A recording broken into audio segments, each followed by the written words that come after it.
I suppose many of you are familiar with the work of Krishnamurti, and you will of course recognize that there is something in common between what he says and what I've been saying to you. But probably you will also notice that there's something different, because Krishnamurti is more of a purist than I am,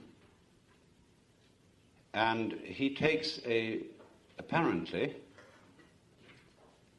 a rather negative attitude to things that are recognizably religious. That is to say, he sets no store by religious literature, by ceremonies, by meditation practices, religious ideas, and so forth, and does without them. He wouldn't dream of being involved in a ritual, at least not one that would be mistaken for a religious ritual. I, on the other hand, have a different attitude about those things, because I, first of all, am not going to argue with anybody about their religion, because everybody's religion is the same sort of thing as their life. You may be living a very weird life,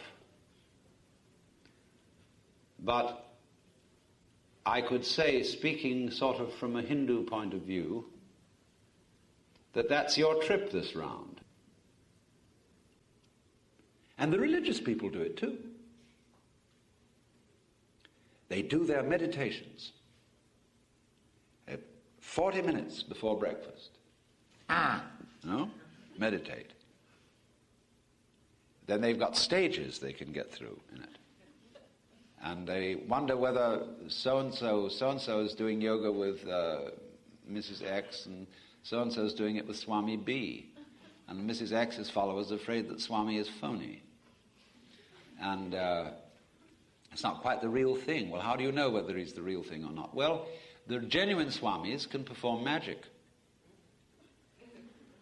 And they can remain undecomposed in forest lawn for an indefinite period without benefit of embalming. Crazy. You know, what does that prove? You see, it's the same old thing. That is spiritual technology. And the people who want power, who want to get there fast, I want results now. The same temperament that wants it in the management of the material world wants it in the management of the spiritual world.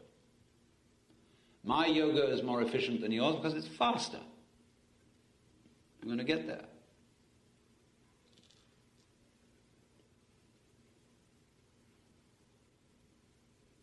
So we come to the great question. Where is there? You're going to get there. Where is it? What do you want? Where are you going? Very few people know. Some people have a precise, I would say disciplined, clear sense of what they want. And they get it. And then they stop. As G.K. Chesterton once wittily said, progress is looking for a place to stop. There are very few people like that. Most people, you see, when they think of pleasure, don't have any very definite idea. Or else they have a definite idea which isn't really what they wanted. And when they get it, they don't like it. So the saying, be careful of what you desire, you may get it. But fundamentally then, the question arises, where is there? Where's your rush? Where are you going? To what are you progressing? Stop, look, and listen.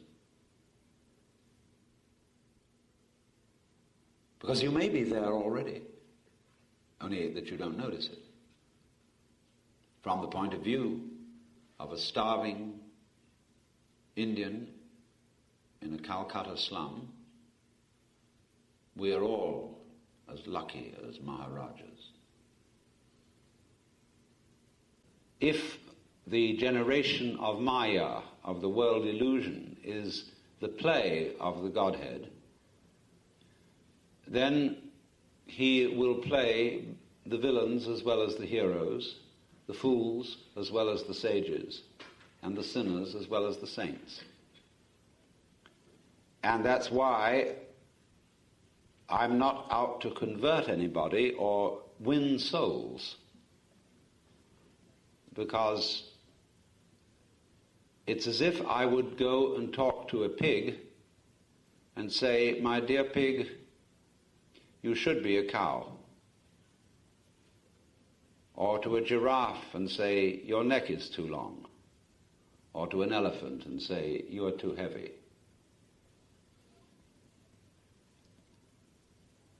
I try to see what people are, not in the sense of trying to classify them or type them, but to see if it is possible to find what is called divine in every disguise,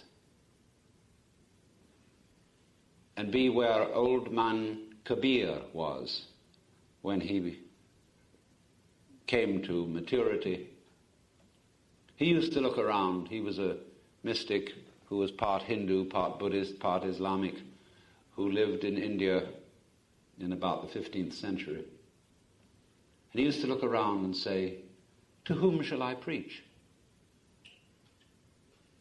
Because he saw the beloved, the Godhead, on all sides in every being, and therefore felt it would be presumptuous to make any recommendations. That's a strange state of mind, because it's so easily made over into a very shallow Pollyanna-ish optimism. But you know, in the mythology of the Hindus, they have some very nitty-gritty characters. Let's take Kali. Kali, the female, one of Shiva's girlfriends, Shaktis. She's really represents the dark side of yin, the feminine of feminine, the spider mother, the devouring feminine, the night which sucks in all days. But also, Kali is the mother of the universe. But it emphasizes the dark side of the mother. And she's shown with fangs, black-skinned. In one hand she carries a scimitar, and another a severed head. And she is a bloody character. And, you know, there are Kalis all around us.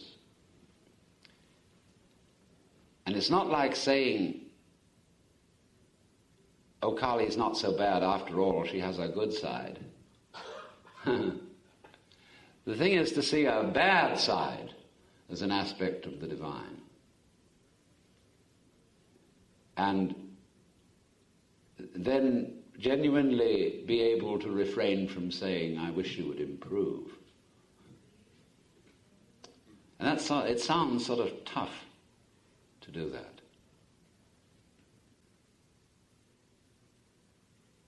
So that you can see that you might be just rubbing around in some ash. It becomes perfectly obvious that that's the whole point of the universe. Incredible.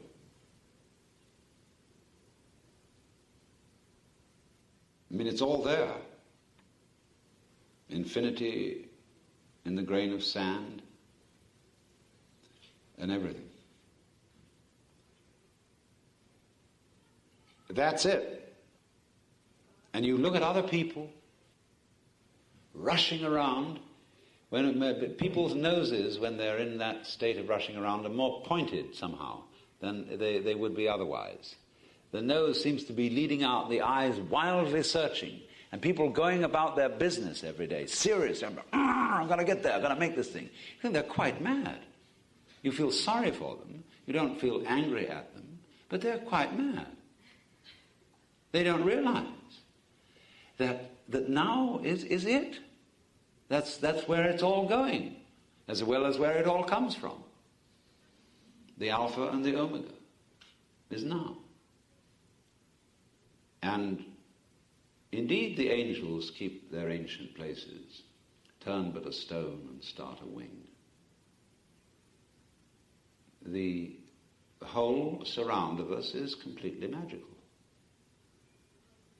Now, of course, we become aware that imaginative people are conscious of this. Imaginative people show their consciousness of it by the way they act, by their taste in whatever they surround themselves with. You begin to notice that there are some certain people with whom you either have great accord or great fear, because they're not ordinary, because they have an atmosphere of magic. They have imagination. And they're not hiding under an attempt to conform to the ideal of being ordinary. And the artistic people are here. There are also people you can call relaxed people. Relaxed society is a very wonderful class of people. They're not on edge. You know, there are some people who are edgy all the time, and you feel that your very presence around their place is a mess, if you know what I mean. But relaxed people have what in Arabic is called barakah. It means divine grace, but it also means the quality of an old frying pan that has had long years of use and is just perfect. That's barakah. And there are people like that too, you see. And all these are the great spontaneous virtues that cannot be contrived. See, we can try to produce barakah by finding some scientific process for artificially antiquing things, for putting patina on bronze in 5 minutes, for pre-aging wine, or something like that. I mean, none of it works. It's all phony. Because this thing can only come in the process of growth. So you say, well, do I have to wait? But the whole thing is in the waiting. I don't mean the virtue of patience. I mean waiting when there is nothing to do but wait. And when you see there is nothing to do but wait,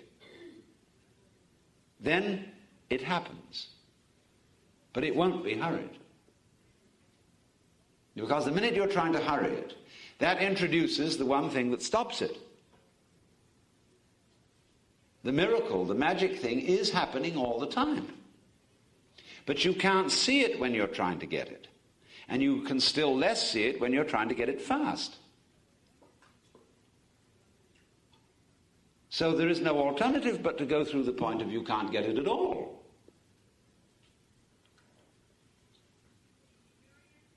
You are going to be you. The same slob you've always been. See? You can't change it. And all your good resolutions are just bombast. And then you start to be real. So just as in traveling or in ordinary relations with your friends every day, these gorgeous things happen of themselves. Those are the true pleasures. So at the level of mystical experience, the most astounding insights of, where you can go into the deep, most trivial, everyday affairs.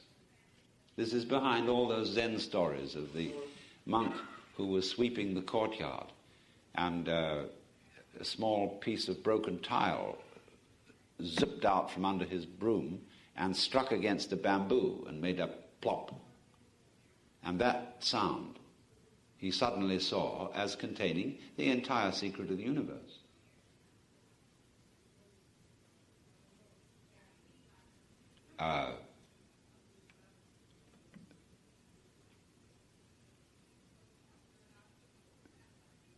One can do it from anything.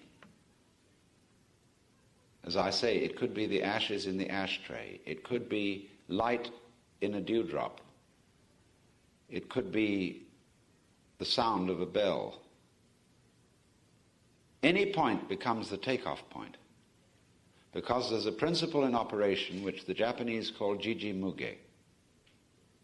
Now the word ji means any experience which you could identify as a thing or an event. So, and the doubling of the word jiji means between thing-event and thing-event. Muge, mu means no, ge means barrier or obstruction.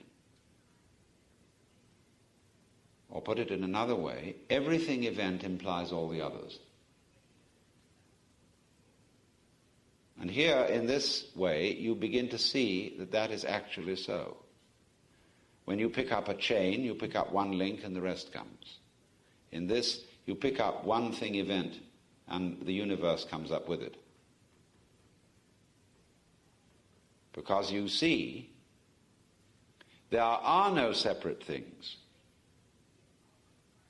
It's all a single unified process, no longer divided into the voluntary and the involuntary, the I and the you, or the I and the it. Because it is the big happening, which is neither voluntary nor involuntary, which is neither free nor determined. All these are mere ideas about it and about. You've abandoned all that. You've abandoned philosophy totally.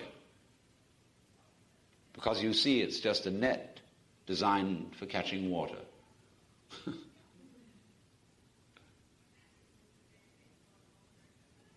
And when all that's gone, and that whole attempt to clutch life, to capture the pleasure, has disintegrated, there it is.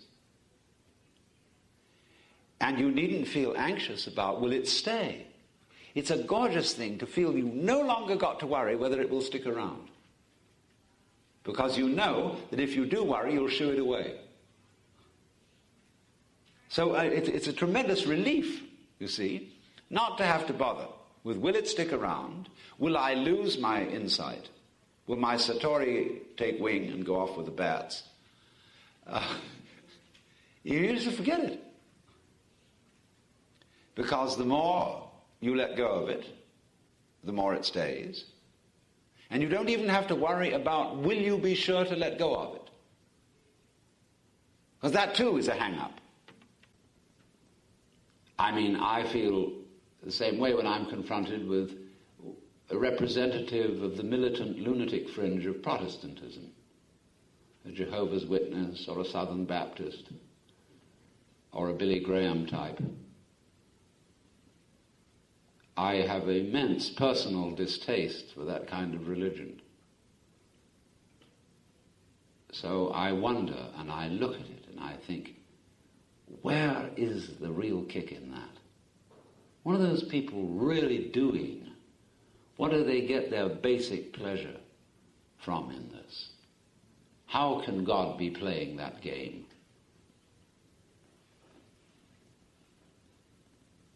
That's a very mysterious business. So I try to look at it that way, instead of blanketly saying, well, all your religious gimmicks are vanity, therefore cease and desist. Because although many religious gimmicks are vanity from my point of view, I yet think of Blake's saying, "The fool who persists in his folly will become wise." And for this reason, even foolish religions are ways of realization.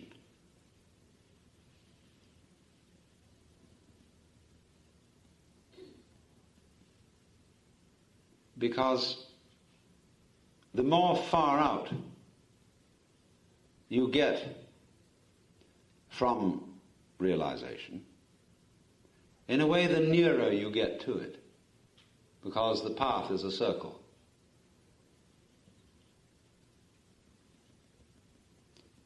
Then, on the other hand, I suggested this morning that there's a way of looking at religion which is quite different from what will it do for me, what can I get out of it, what magic can I perform. Here is yoga, here is meditation, here is zazen. Ordinarily, we look into those practices and say, I wonder if that will do something for me. Now, I'm suggesting that we look at them quite differently, as art forms. And instead of saying, what will painting do for me? What will sculpture or music do for me? I don't think we ask that. We say, I enjoy music. It's fun. It's beautiful. Let's do some. So you're not looking for something from it.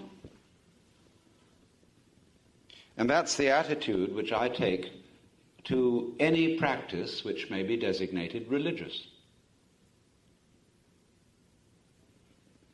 That it's an art form, that it is a way of expressing exuberance, delight, and above all, the sense of wonder, appreciation of the magic of being. And I've often quoted that saying of Vanderloo, that the mystery of life is not a problem to be solved, but a reality to be experienced.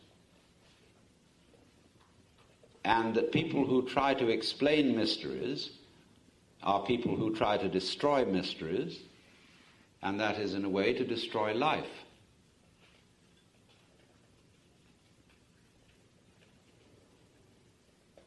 It's often said by men that women are mysterious. Is that a complaint or a compliment? I take it as a compliment. May they remain mysterious, and may men remain mysterious to women.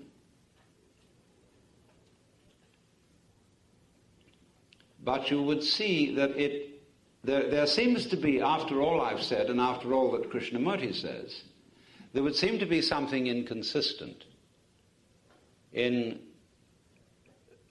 practicing meditation or going to church or participating in a ritual.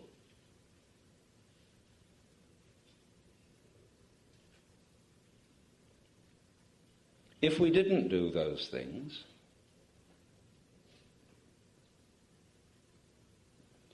I think myself that life would be very much impoverished. All the churches would be turned into museums. The Holy Scriptures would be used for fuel. The rituals might live on in funny dances, but we should be scrubbed clean of superstition. And I don't exactly look forward to that prospect from an aesthetic point of view.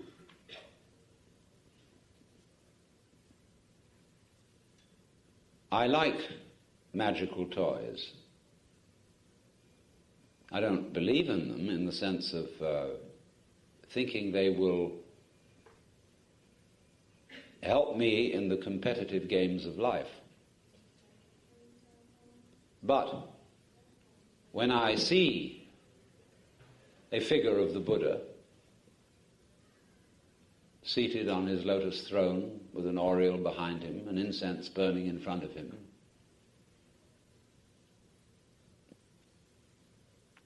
I feel something glowing, warm, civilizing, humanizing, and also mysterious. It's very hard to say what it is or to put your finger on it, because I don't think it would be there if I could.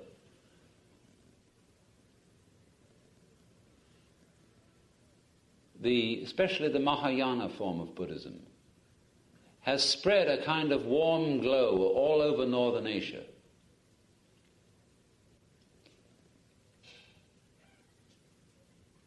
It's such a urbane, such a sophisticated religion. It doesn't harass you with preachments. It doesn't pursue you. It doesn't make a busybody nuisance of itself.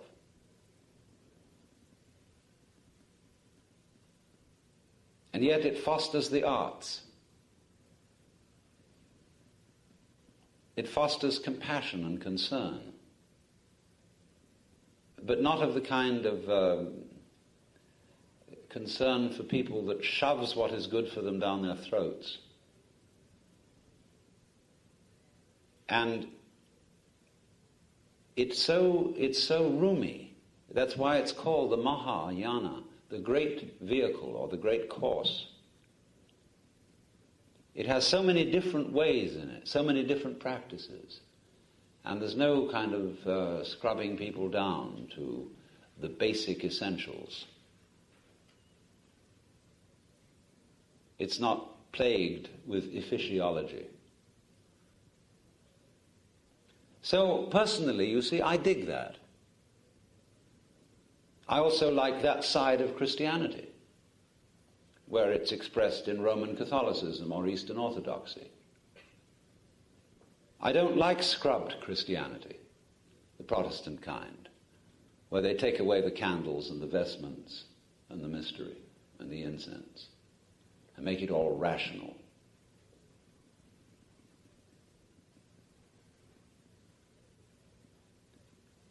Because when you you ask the question, what are the essentials of a religion?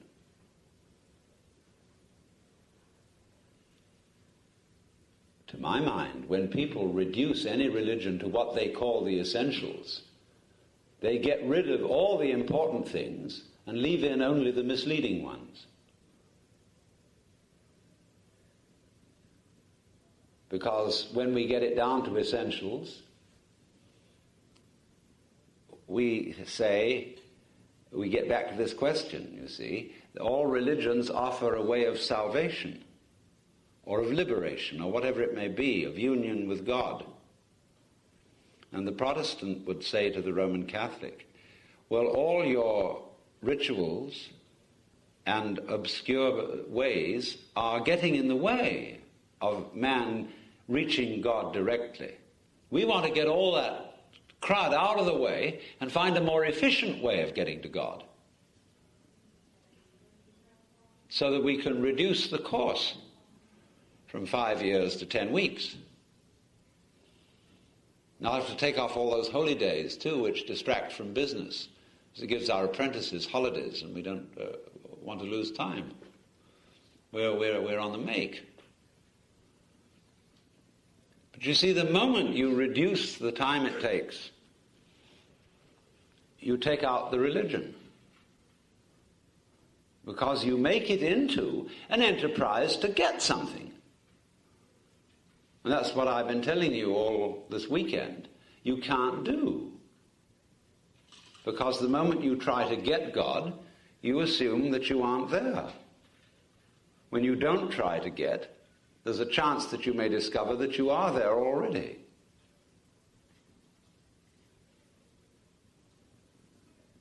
we were thinking over lunch how funny it would be if we got a real speeded up, easy course in meditation without tears. All the nonsense taken out of it, only the essentials, with a big headline. They laughed when I sat down to meditate. So here are all the merchants who are telling you the quick way. But what is fascinating about the non-efficient religions is precisely their colorfulness. All the unessential things they do. All the exuberance of flowers and smells and ornaments and color. You notice in efficient religions, the first thing they take away is color. Why do people take away color? Oh, they say color shows the dirt. You have to wash it all the time. So you wear black because you live in a grimy city. You don't want to show the dirt. That's efficiency. But color is the first thing that goes.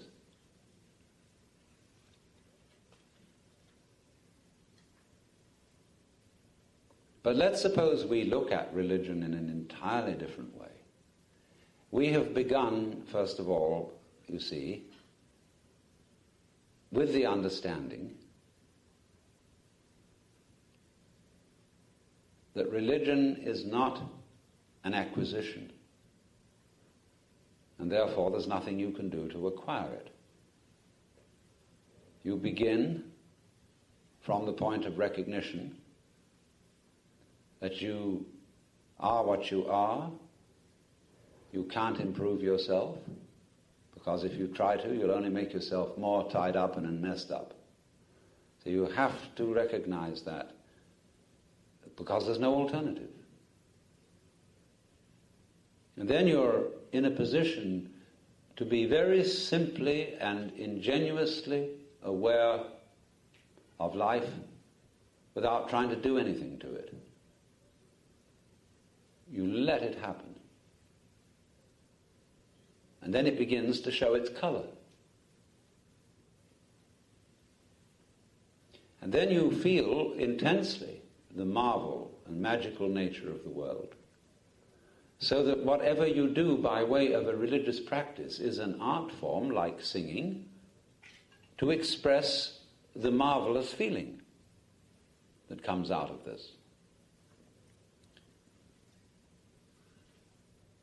Not to secure yourself, not to acquire anything, any reward, but simply to live it up. It's difficult, perhaps, for many people to understand how you could be living it up by meditating. Meditation seems on the surface so dull. Why, sit still for a long time? That's awful. You know how when they tried to make you sit still as a child, how you resented it? You'd be jumping around looking for this, that, and the other all the time. Of course, you can do that. You can take up dervish dancing as a form of yoga, if your temperament suggests it. But what about the more ordinary, still-sitting kind of meditation? Nobody seems to realize that it's supposed to be fun.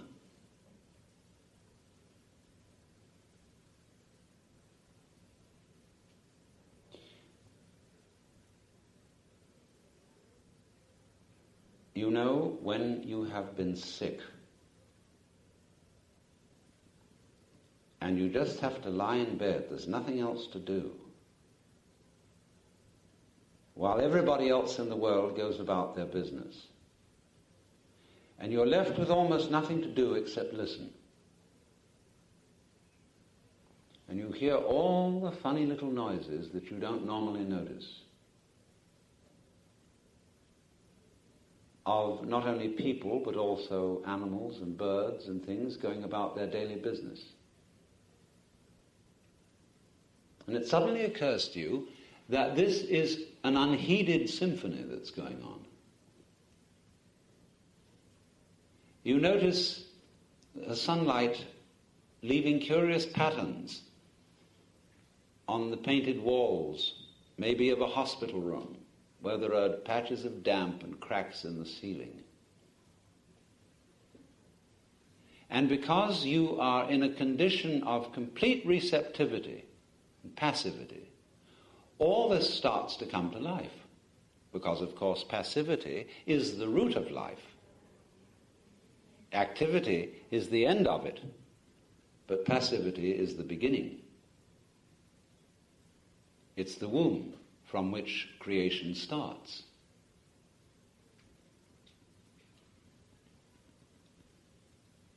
And so, in the same way, when you meditate,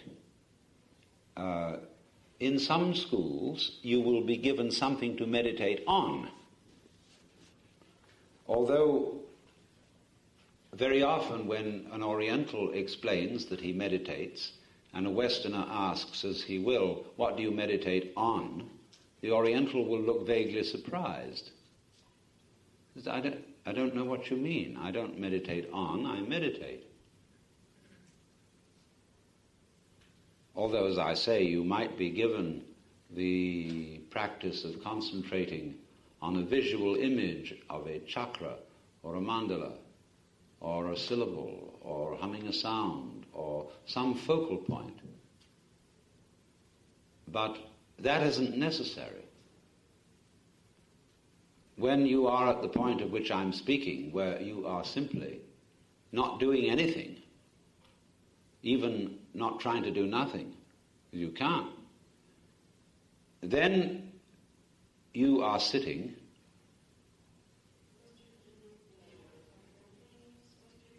and you are as aware as can be of every tip of a hair.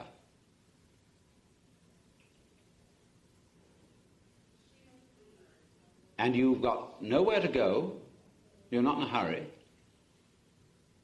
There's a period of 40 minutes, an hour, or whatever it is, where is only required of you that you be.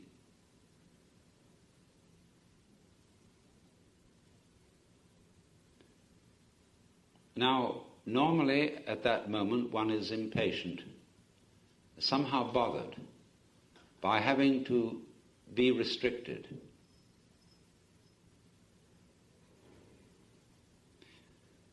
If you take it easy,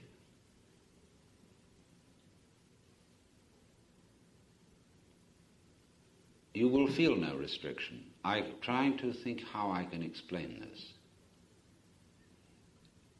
If you lift up a heavy weight and hold it up on the tips of your fingers, say it's a big rock, normally we think of that as an effort to maintain it there. But there's a certain way of looking at this where you say, it isn't an effort, it's just going to stay there.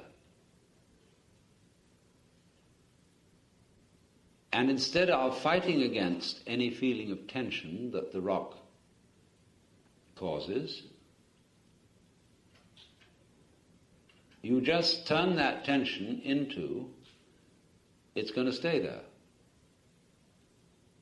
It's a curious thing. You can support a heavy weight for a very oddly long time doing that.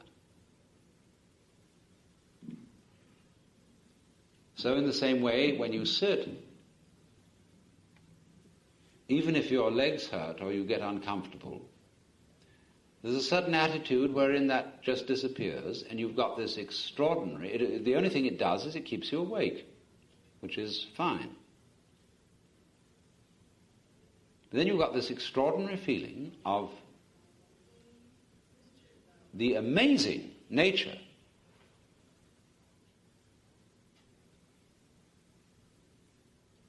of looking at reality, at life, without doing anything to it, without any sense of hurry, without any wish to improve it. Just let it happen.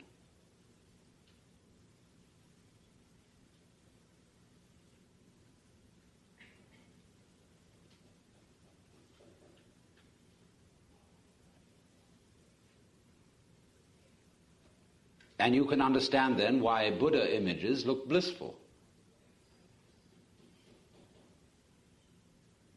Because cats do this. Cats will sit for ages and watch. American Indians will do it. They'll sit for hours by a roadside. We think they're dumb. You know, sometimes I sits and thinks, but mostly I just sits. We think they have nothing better to do.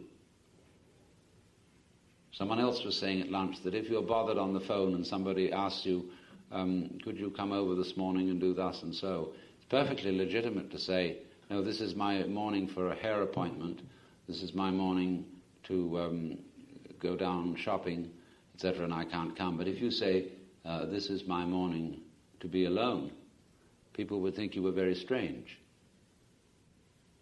because you wouldn't be doing something for the world. But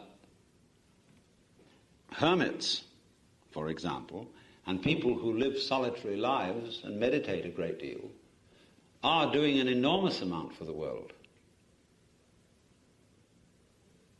Just the very suspicion that people exist like that is marvelous for everybody.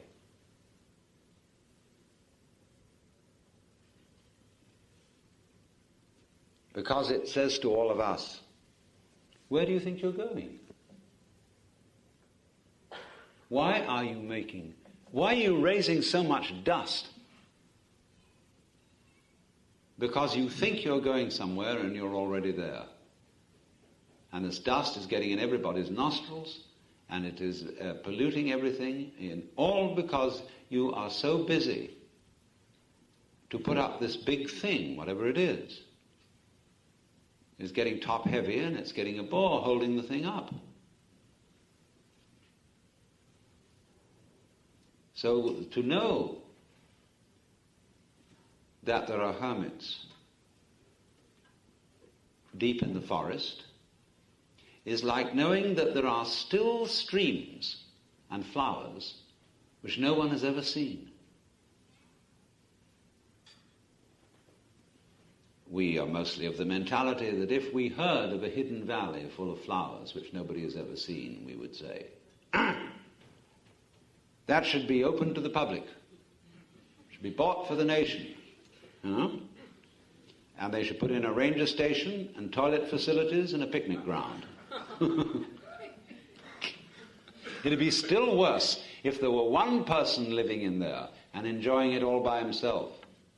Let's say the selfish bastard, that he should live in that beautiful flowery valley all alone.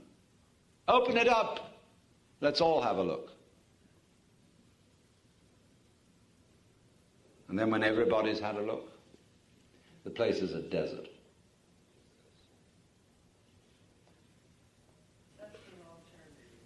Yeah, now I live opposite a forest. It's in a state park, and I can see right across to that forest. It's a very big and very dense forest, occupying the whole side of a valley. And I think sometimes it'd be fun to explore it. And then on the other hand, I decide I'm not going to. I'm not going to disturb it. The only one who lives there is an old she-goat who comes out every so often and dances on top of a big rock. Oh, of course, there are birds and probably deer and skunks, rabbits. But nobody ever goes there. You never see anybody in that forest. And it's just wonderful to leave it alone.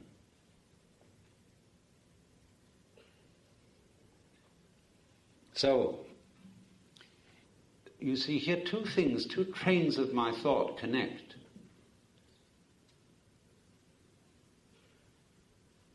The first train was, you see, the folly of trying to do good.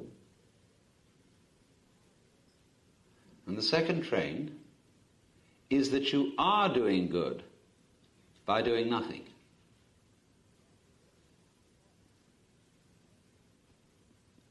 That the very hands-off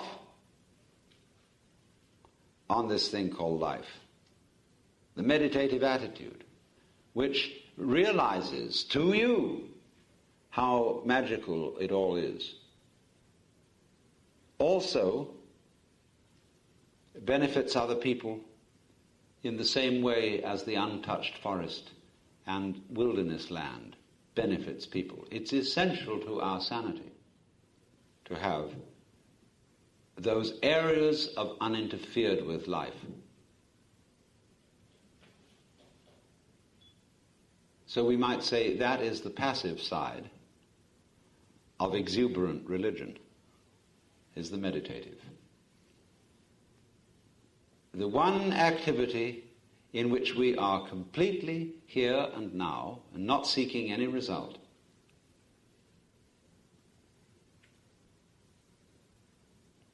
The other side of this exuberance is, of course, the musical, dancing, ritualistic side of religion.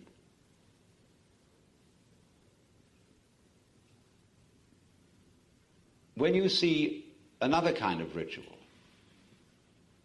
nobody is expecting to get anything out of this ritual because it's not considered as magic. It's the Japanese tea ceremony. It is apparently a purely secular ritual. It is a way of drinking tea together, sociably. Actually, it's a Zen Buddhist ritual. Because in Zen, you get to a place where there isn't any difference between religion and everyday life. But they don't, therefore, knock the ritual out of everyday life. They put the ritual into everyday life. They have the tea ceremony. And there, the beauty of gesture and of the primitive style vessels that are used and the serenity of doing this ritual for no reason except the ritual is a very lovely experience.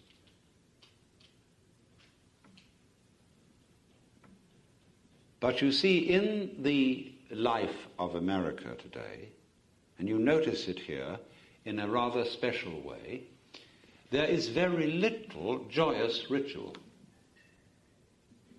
I mean, there are Freemasons, and there are Shriners, and Knights of Columbus. But those people laugh at their own rituals, really. They don't understand them. They have no real feeling for it. It's a kind of a clowning affair where you dress up and you do this and you give the money to charity and so forth. And in the Roman Catholic Church here, they don't understand ritual. So that you get the impression, you see, that, you put a quarter in the slot and blop, out comes a goodie. You go to confession, and you don't even make the full confession. You just say, the sins that I remember are so and so and so and so, and the priest said, blah, blah, blah, blah, blah, blah, blah, blah, blah, blah, and it's done, see? And I remember once watching a midnight mass in New York. I never saw anything go so fast. I don't know if any of you ever remember a story by Alphonse Daudet called Les Trois Messes Basses, the three low masses, with a play on bass, low. It was the three masses of Christmas being celebrated in one hell of a hurry because the priest and the acolytes all wanted to get to dinner. And they gave themselves such indigestion at the dinner that they died, and their ghosts were compelled to celebrate three masses through all eternity. Well, this mass was just like that. I've never seen anything like those. the people at the altar, well, there was somebody, the acolytes, suddenly went up, genuflected and vanished. And it reminded me of that passage in the book of Genesis where it says, and Enoch walked with God, and he was not, for God took him. They just disappeared. I mean, phew! There was nothing stately about it. There was no rhythm, no sense of a dance. It was, let's get this thing ground out as fast as possible. Damnus Fabiscum. Now, Hail Mary, for the grace of Lord, the death. No, I can understand that being done because somebody digs a kind of sound, you see. But this isn't done that way. It's done to get it over with. So nobody digs it. This ritual is just a magic to be done as fast as possible. No, it's like a prayer wheel with an electric motor on it. Now, you may laugh at prayer wheels. Have you ever tried to use a prayer wheel? You get one. They're all over the place nowadays. You rotate it, you see. It has a cylinder and a little chain and a weight on the end of the chain. And you get this thing going. It says inside, Om Mani Padme Hum. You get this going and you know you've got the earth going around the sun. That's the same sort of process. You get this going like this.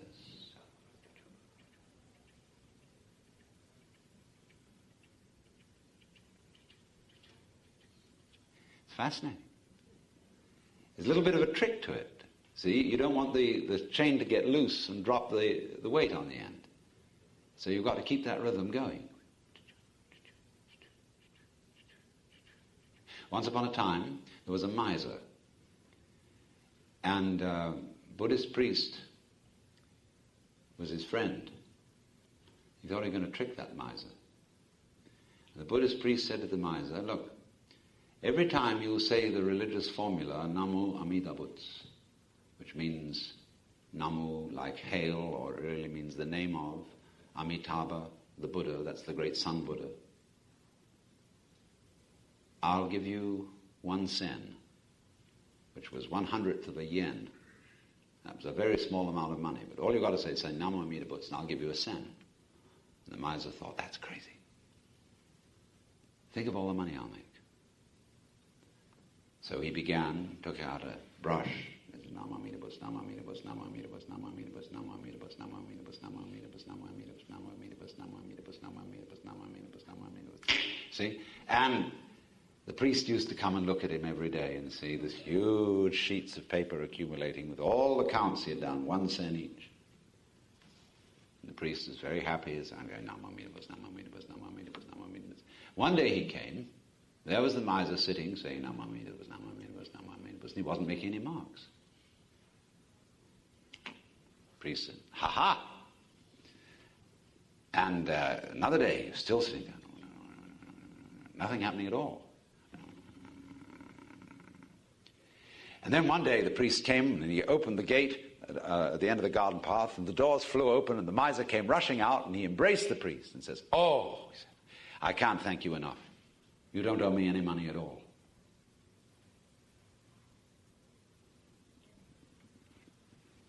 Well, that explains the prayer wheel. But you see, if the prayer wheel's to do that thing, or rather you are to do that thing, you can't be in a hurry. You can't be trying to get anything. You must be fascinated with the possibility of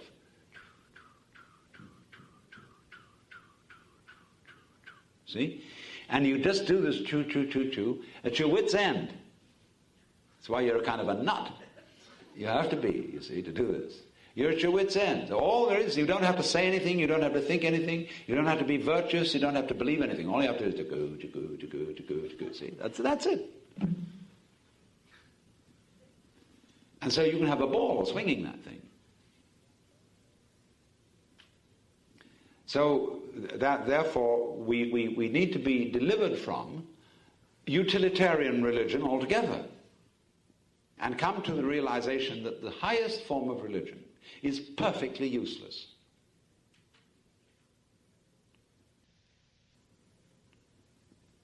And this is the true nature of play, and of course it's the true nature of the universe. You see, what I'm doing is I'm playing a sort of little trick here because I'm showing you the importance of the unimportant. See, we got ourselves down to being absolutely incapable. That's what we did to begin with. And show you that that's where you really begin to live. So now again, we're going to get down the very highest that there is, the Godhead, and religion, and the saints and angels, and the Dhyani Buddhas in their mandalas, sitting at the heart of the universe, and we're going to show that they are all quite useless. They serve no purpose whatever. They are not good for anyone or for anything. Why? They don't need to be. They're not going anywhere because they're there. And the expression, the maya of the universe which they show is not done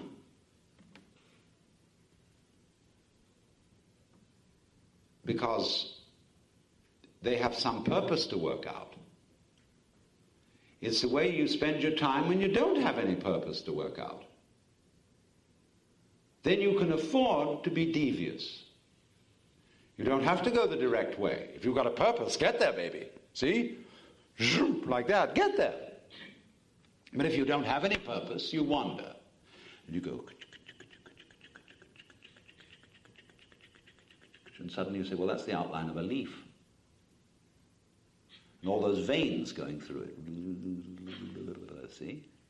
So you get the wiggly path instead of the straight path. Let's go around in circles. So the planets go around the sun. They're not going anywhere. What's the sun's going around another star? And all this thing is a great spiral nebula with its center somewhere beyond the constellation of Sagittarius, going around and around.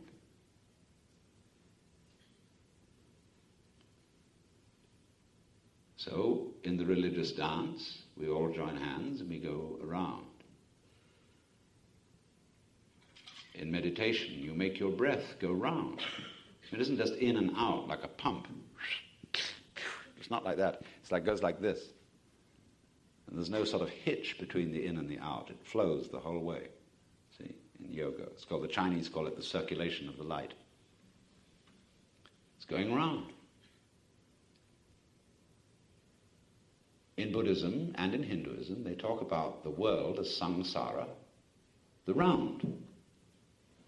The sorry round. The sorry-go-round is distinct from the merry-go-round. Samsara, the wheel of becoming, the bhava chakra, the wheel of birth and death. And Sir Edwin Arnold, in his poem The Light of Asia, makes the Buddha say, you suffer from yourselves. None else compels. None other holds you that you live and die and whir upon the wheel and hug and kiss its spokes of agony, its tire of tears, its nave of nothingness. That's the rat race, thinking you're going to get somewhere. Spin that wheel, baby. Round and round the wheel of fortune. What you gain on the roundabout, you lose on the swings. But on the other hand, there are certain people who have a different attitude to the wheel of fortune. Let's spin it for fun. Let's gamble. Not to make money, but just because it's fun to gamble. Now you see, there's a gamesman. He's liberated. He's not hung up on the game. So, in the same way, the mandala is a symbol of the transformed rat race. Now, what's the nature of the rat race? The bhava chakra symbol of the 6 divisions of life, with the successful people at the top, they're the angels. The unsuccessful people at the bottom, the naraka, or the purgatorial states of extreme suffering. And then in between are various graduated states, the humans, the frustrated spirits, the furious spirits, and the animals. See? At the top are the gods, at the bottom are the demons and the tormented spirits. So everybody is moving to get up. So in a way, wherever you are, you're at the bottom. You're tormented. Those gods are trying to stay up. But there's nowhere higher than heaven. And the only way is down. Down and out. So they've got that thing running. See? Now, importantly, recognize on this wheel that being at the top is not being a Buddha. You may be a god, you may be an angel, a deva, from which we get our word divine as well as devil. But you're not a Buddha. You're not liberated from the wheel. How do you get off? Why, knowing that wherever you are on the wheel is it. Be there. Let's say we're all at the bottom, because on a squirrel cage wheel, the running squirrel or rat always stays at the bottom. See? All right, so you're as low as you can get. That's what I was pointing out this morning. Can't get any lower. You're in the Naraka, the bottom of hell. But there you are. Now what happens? You realize that every point on the wheel is there. And so you get a different picture of the wheel, not as the significance of it is no longer in the rotary movement around it, but suddenly in the movement from the center to the circumference, and from the circumference to the center, you get a flower, the path of the petal, and your wheel suddenly becomes a mandala. That is to say, a circle subdivided by petals or other symbolic petals to be a floral shape. And there you see the great Tibetan paintings of mandalas. We go back to the 5 great Buddhas. Dainichi Nyorai, as the Japanese say, is in Sanskrit, he's Mahavairakana Buddha, who represents the basic energy of the universe. The great Sun Buddha. He's in the middle. Then he has around him Amitabha, Akshobhya, Ratnasambhava, and Amoghasiddhi. And they're all these beautiful, jeweled creatures in their places. And you see the balanced wheel, the joyous wheel. So, this is the transformation of the rat race. And this also is a kind of ritualization of everyday life. And this, you see, just as the rat race is transformed into the mandala, so for the person who is a master of pleasure, the little things of everyday life are likewise ritualized. Not because somebody's compulsive, you know, all the dishes must be without spot, give me my magnifying glass. Not that. But that doing any simple action with delight looks ritualistic. If you watch a very skilled craftsman at work, or a surgeon, or a good dentist, or a shoemaker, or a potter, who thoroughly loves the work, you notice their caressing hands, the delight, the dance they do to do this thing. The doing of it is more important than the dunning of it. You see, they look ritualistic in their action. It's a ceremony, and you think he's worshipping some kind of a god. That's because he's turned the rat race into the mandala.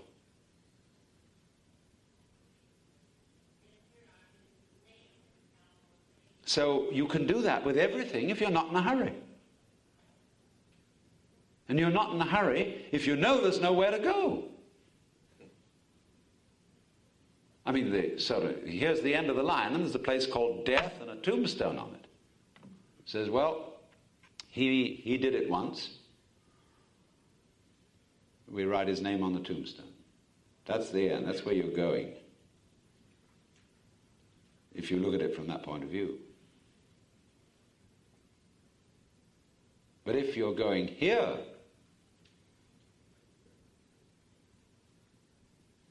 and you've already arrived, what is proper behavior for a Buddha? Supposing you are as rich can be, and you are. The whole universe is yours. Supposing you've got all the time you need, and you do have. Now's enough. What to do, you see? Well, of course, live it up. Take delight in all the ordinary things that are to be done. Instead of trying to get them out of the way so that you can do something else, which is supposed to be better or more rewarding, you'll see the reward is everywhere because there's no hurry. In this way now, the world is transformed. In this way, you might have a utopia. Because, as Gary Snyder, my friend, has put it, there is no possibility of your doing anything effective to save this world from a terrifying ecological disaster unless you know it doesn't need to be done. If you can see the dissolution of this world, the end of the human race,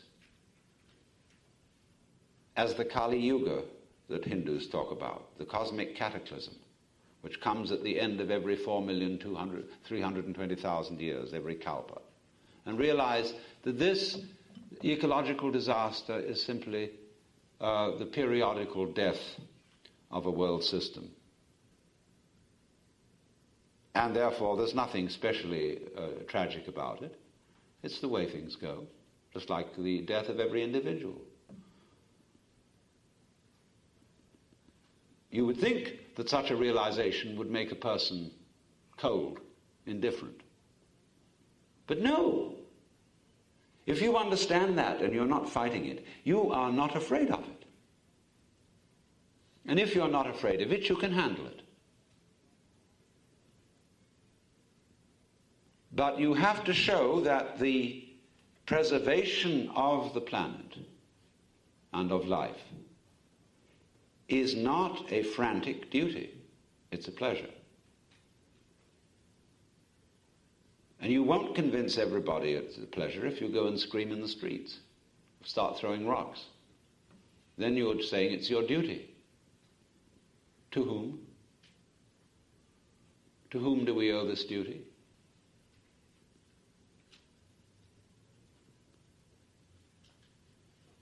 Do you owe it to yourself? Well, that depends what you want to do.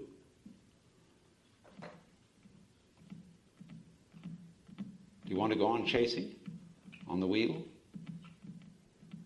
Do you want to think that by fierce political action we will have a better world to live in and we'll all be so happy? 5-year plans, and then another 5-year plan, and then after that another 5-year plan? It's like my music teacher when I was a child. He used to play a scale and some ridiculous ditty. And she said, now, once more, and played again. She said, now, just once more, just once more, blah, blah, blah, blah, horrors.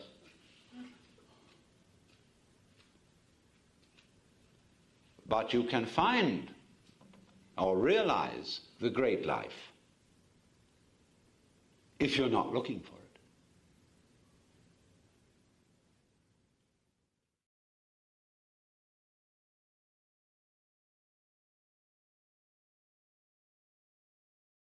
I suppose many of you, even the most penurious person in this room, is by comparison a Maharaja.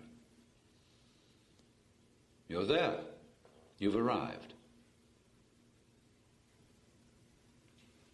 But you say, it can't last.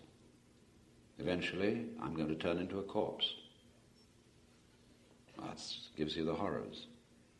Or you're going to take a painful route to that end. It'll be a terminal case in a hospital on the end of a lot of tubes. You say, I don't want to disintegrate. So, how can I overcome that? So you turn to religion and say, well, that's physical demise is an unfortunate limitation of the body.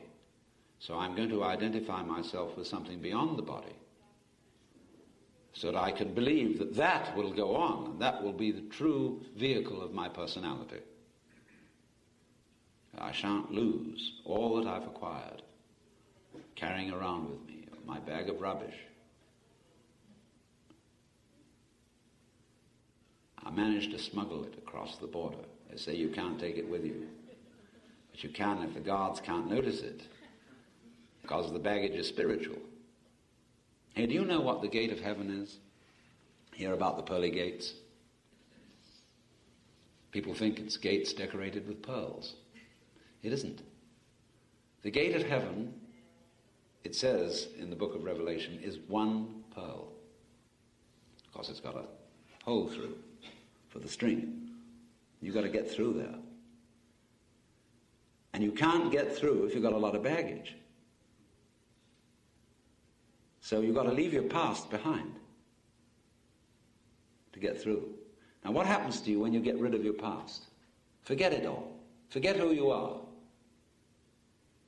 The future, of course, is the past reflected in your rear vision mirror. And as McLuhan says, he borrowed the metaphor from me, as a matter of fact, we're like people driving looking at their rear vision mirror. So you've got to let go of all that past in order to get in through the pearly gate. And what is left of you when you let go of your past?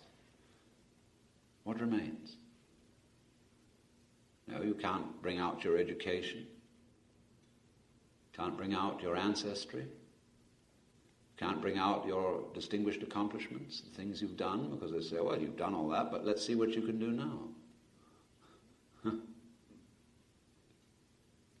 Where are you? Who are you when you have no past? After all, there isn't any past. Where is it? Twist your common sense around and see that you're not being shoved by the past, you're just leaving it behind like tracks. It's not pushing you unless you insist on it. You can always pass the buck. Everybody does that. They say, oh, I'm a neurotic mess because my mother was a neurotic mess. I never had a fair chance in life. And somebody says to your mother, well, you shouldn't have brought up a child like that. Well, she says, it's too bad, I know, but I couldn't help it. I was a neurotic mess, and my father was just appalling, and my mother was dreadful. And they looked back over their shoulder and said, well, it was our parents. Everybody passes the buck to the past, till it gets back to Adam and Eve. And you know what happened there. They passed the buck too, to the serpent. When God looked at the serpent, he didn't ask, hast thou eaten the fruit of the tree whereof I told thee thou shouldst not eat? He just looked at the serpent. The serpent didn't say anything. So the serpent, the wiggle, it really doesn't have a past, because it wiggles from its head backwards to the tail. And it's always the head where it starts. So, are you a head? Or are you just a tail? Do you move backwards or forwards? Which way are you going? See, if you're leaving your past behind you, it doesn't drive you. It wells up out of a mysterious present, ever new. This moment is the creation of the universe. It's starting now. If you look back and wonder whether there was a big bang a long time ago, all you'll see is vanishing traces. The big bang is happening now. This is when the world begins. You're doing it. Only you're not doing it by straining. A you deeper than the straining you is doing all this. The same you that is growing your hair and colouring your eyes and making your thumbprints and all that. But you don't think about it. You don't strain muscles to do it. But that is what is creating the world. Here it comes. Now. So instead of thinking that the past is the reality which explains everything that happens now. Let's look at now and see it happening. Where does it happen from? That's a question asked only by people who think that the past causes the present. They always want to know where it comes from. Who started it? What makes it happen? Supposing nothing makes it happen. Supposing it happens. Well, what is it that happens? Again, we get to this basic question. What is it that you want? Where is it? What are you looking for? It's the same question as what is reality? What is now? What is life? You won't get at it by analysis of all sorts of things into their components. You won't get it by labeling it in various ways and calling it names. You can only find out what it is by looking at it, by feeling it directly. And all kinds of classification where we say, well, it's animal, vegetable, mineral, it's this, that, and the other thing, is putting it in boxes and tidying it up. That's how you tidy up. You put everything away in a box. And then you've got boxes inside boxes and all that sort of thing. It's tidied up. But when it's all put away in boxes, you can't see it. Now, instead of putting everything in boxes, let's just look at it the way it comes.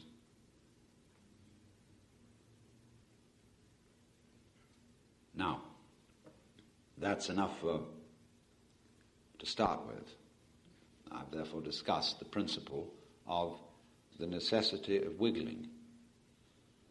Only when I say necessity, you mustn't take that word in a Calvinistic sense. We'll talk about the pleasure of wiggling as a means of adaptation to the wiggly world.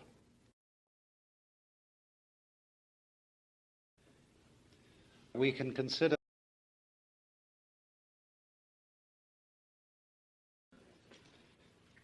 the human being is of such a design that it perceives everything by contrast. There is no way of knowing whether the real world is arranged the same way or not. But we are a nervous system composed of neurons in an extraordinarily complicated pattern based on a very simple principle called is you is or is you ain't. The neuron, in transmitting any sensory input, either fires or doesn't. So you could represent the fact that it fires by the figure 1 and that it doesn't by the figure 0. And out of 0 and 1, with those two integers alone, you can represent all conceivable numbers. This is called binary arithmetic, and it is the kind of arithmetic that is used by digital computers. Messages in 0-1 language can convey not only mathematical and verbal information, but also information that comes out as television, both black and white and in color. And through the same notation we can convey solid objects. You can turn a solid object into terms of this notation at one end of a process and have it come out at the other end of the process engraved in plastic, enlarged or diminished at will by the operation of laser beams. So one is tempted, therefore, to think that is you is or is you ain't is fundamental to the universe. The Chinese thought so, and therefore devised the yang and the yin, yang meaning positive and yin meaning negative, principles, upon which they based the Book of Changes, the I Ching, showing the various combinations of yang and yin that constitute the 64 basic situations of life. They took hexagrams made up of 6 lines, an unbroken line representing the yang and a broken line representing the yin. So if you have 6 lines with the 2 possibilities for each line, you get 64 different hexagrams. They used this for making decisions. When it was necessary to make a decision, you would, by a random process, arrive at one of the 64 hexagrams, and on the basis of that, decide what you were going to do. It's rather like tossing a coin, only this coin has 64 sides instead of 2. But it all comes down to, is it heads or tails? Is it yang or is it yin? Now this seems absolutely basic to our life. And it's rather awkward, because when we apply this to the pursuit of pleasure, it seems to be saying, yes, you can have pleasure, but you will not know what it is unless you can contrast it with non-pleasure. And if you want to know pleasure, then you must have non-pleasure. If you want one end of the spectrum, you've got to know the other, because you can't have a one-ended spectrum, any more than you can have a magnet with one pole. And that seems to put an awful kibosh on everything we're trying to do. Every sort of achievement, every sort of progress, every sort of rearrangement of things always runs into the problem that what you gain on the roundabout, you lose on the swings. And this is dispiriting, to say the least. But in a way, oh, how true. So let's look into this business rather thoroughly. Because if you understand the yang and the yin, you really understand something. The first point is this. Let me sort of clarify the situation in its most simple terms. We'll take the contrast of black and white. Now, obviously, if I am confronted with a black background, there's nothing particular to register upon my attention, and I'm as good as blind. If I'm confronted with a purely white background, there is nothing in particular to attract my attention, and I am as good as blind. If, however, I'm a naughty little boy, and I'm confronted with a black wall, and I have a piece of chalk, I am tempted to make a mark on it. And if I'm confronted with a nice, clean white wall, and I have a piece of charcoal in my hand, I'm tempted to make a black mark, because nature abhors a vacuum. So here I have a black ground with a white dot on it, and a white ground with a black dot. Interesting. Now, of black and white, which is positive and which is negative? If I look at the white background with the black dot, I shall be inclined to say that the black is positive, because it's the thing, it's the mark. If I look at the black background with the white dot, I shall, on the other hand, be inclined to say that the white is the positive, because it's the thing, it's the mark. I can think of white as positive in general, in that it's light, and black as negative because it's darkness. But I can also think of white as negative because it's blank. French, blanche. I can think of black as positive because it's not blank, it's all filled up.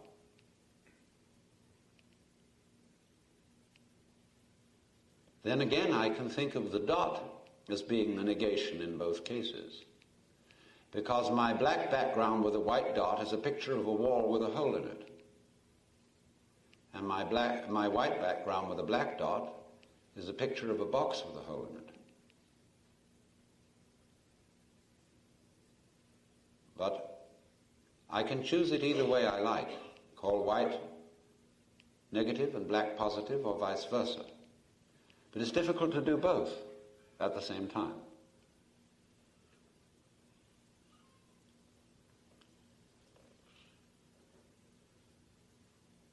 Now, they are, of course, these two, as different can be. We say it's as different as black and white. Or we also say these 2 points of view are the poles apart. And we use the word polarization rather incorrectly to indicate an increase of discord in society. Whereas polarization is really a form of harmony. The 2 poles of the earth are the harmony of the earth. The 2 poles of the magnet are the harmony of the magnet. Because they're like male and female. A man and a woman are not the poles apart in the sense that they have no common ground. We could say you can't have a fight between a shark and a tiger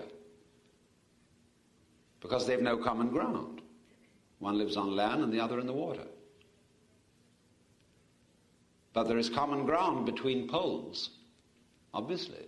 The common earth is the common ground between the north and the south, and the common magnet if it's electrical. The circuit runs from the positive to the negative.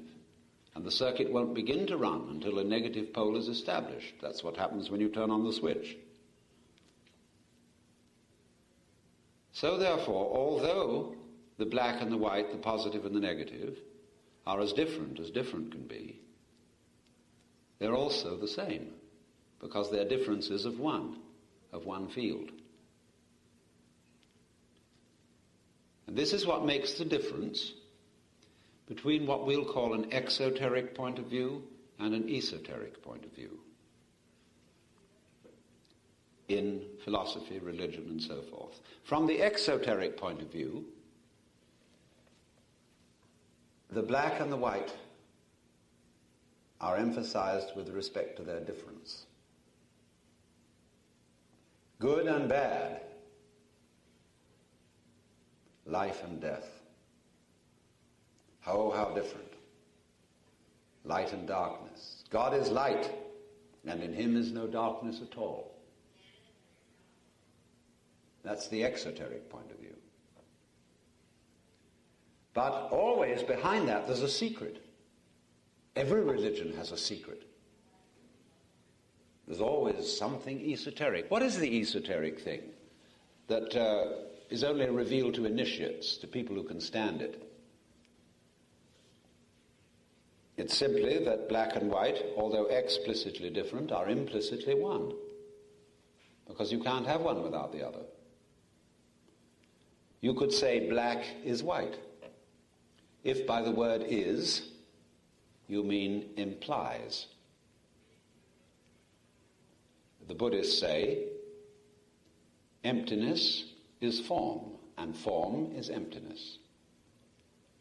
The Chinese way of saying it is not quite the English way. It isn't equals. It rather means, Chinese is saying, void that form. Form that void. In other words, it implies. It goes with, if I may invent a word. So we say that is esoteric. You mustn't let it out in church that God has a dark side as well as a light side. But it says so. Isaiah 45:7. I am the Lord, and there is none else. I form the light and create the darkness. I make peace and create evil. I, the Lord, do all these things. Well, there's your answer to the problem of evil. So, but that, you see, we don't let out, because someone who wants to commit a murder, they say there's no reason I shouldn't commit a murder Because if somebody didn't commit murders, you wouldn't know what nice people were.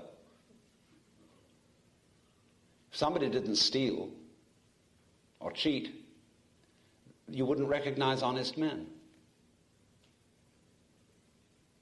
Like if it wasn't a wet day occasionally, you wouldn't enjoy the sunshine. There's no getting around it that that's true. St. Paul wrestled with this problem when he saw that the law of Moses made people conscious of right and wrong. I had not known that there was lust, except the law had said, thou shalt not covet. So therefore, he said, asking rhetorically, shall we sin that grace may abound? Oh, mitiginito, heaven forbid. So you have to be careful that you don't let this get into the hands of children. Like it says on the bottle of poison, keep away from children. And yet we have poison and we have uses for poison. So in the same way, we have uses for evil.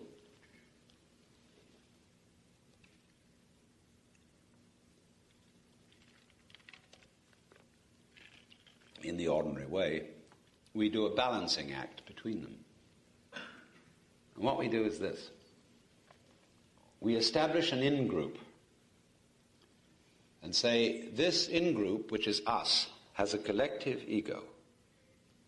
And it is wrong to do anything evil to any member of this group. But it's all right to do it to somebody who's not in the group. Therefore, when we are going to be very evil to someone, we have to define that person as outside the group. And so we, like when Hitler was going to persecute the Jews, they were defined as not really human. And likewise, if we're going to persecute the Negroes, we define them as not really human. People can easily see, they can imagine that because a Negro looks so different from a Caucasian, that he's more like an animal. Or you can take people who are generally thought to be insane, and you can deprive them of civil rights without due process. They're insane. They're defined as not all there. They're not human, merely bodies. Their mind is absent. We used to do that with heretics and other very seriously diseased people, lepers and so on. They were outcasts. They were not humans, and they were therefore outlawed. They didn't have the protection of the in-group. So the worst thing we can do in eating is cannibalism. Don't eat your own kind. You may eat everything else, but not your kind. But that still doesn't get away from the fact, you see, that you cannot you cannot live without eating, and you cannot therefore live without death, without committing murder. I don't know what the practical solution to that is, except one I've suggested is that if you do eat any living creature, at least you can show your respect by cooking it well.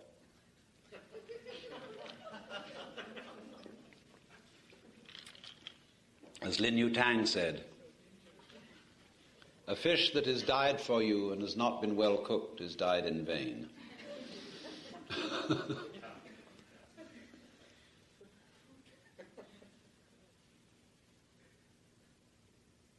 Now, there are very, very interesting applications of this theorem. Let's look at some of the contrasts in terms of which we are aware. Primary, of course, is what is myself and what is not, which is a sort of contrast not of two ends of a pole, but rather of the center of a circle and the circumference of the circle. Of course, those are two ends of the radius, one end still, the other end moving. and we say, we feel, there is a great difference between myself and other. I do not know your thoughts. I do not feel your pleasures and pains unless I'm in a sympathetic relationship with you. I don't know what you're going to do. My actions are voluntary. Yours are involuntary so far as I am concerned. And yet when I think it over, I realize that I could not realize self without the contrast of other. I wouldn't know what I meant by myself unless I meant something contrasting by someone else or something else. Self means self only because other means other, just in the same way as is means is only because you can think of isn't. And you know isn't what isn't means because you know what is means, and you know what is means because you know what isn't means. There's a relation. And so, likewise with the black and the white, we see the relation. But that implies that self and other are inseparable. They go with each other.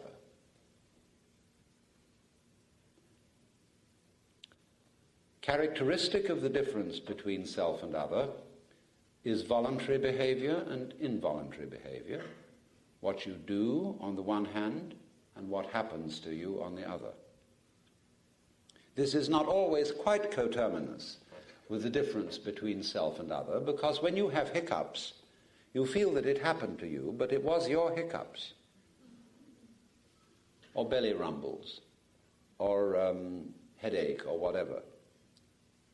What about when you breathe? Do you do it, or does it happen to you? That's a very moot case, because you can feel you're doing it, but you can also feel it happening to you. So perhaps the distinction between the voluntary and the involuntary is a little arbitrary, a little vague. Certainly it is when it comes to breathing. But once again, I think, how could I say of an act, I've done it, unless there were contrasting acts of which I could say I didn't do them? So I need the involuntary if I am to have any voluntary. So that if there is a union of implication between the two, I get the same sort of relationship between them as I explained when I said you can use white for either the positive or the negative symbol. In other words, I can regard what I do as what happens to me, and I can regard what happens to me as what I do. It is in this sense that a Hindu or a Buddhist will say, if you have an accident, it was your karma. Because the word karma means nothing more than doing. You had an accident. It was your doing. Well, we would say that's not fair. And naive people suppose it was their doing in the sense that this mishap is a punishment for a misdeed you did at a former time. That's only a superstitious meaning of karma. Karma means literally you did it. But you did your accident in the same way, you see, as you do certain other things that are classified as involuntary, like growing your hair or digesting your dinner. Because it all depends what you mean by you. If you restrict self to the voluntary, then you get the distinction between what you did and what you didn't do. But if the self really must include the other and the involuntary, then others are your others, and involuntary happenings are your deeds.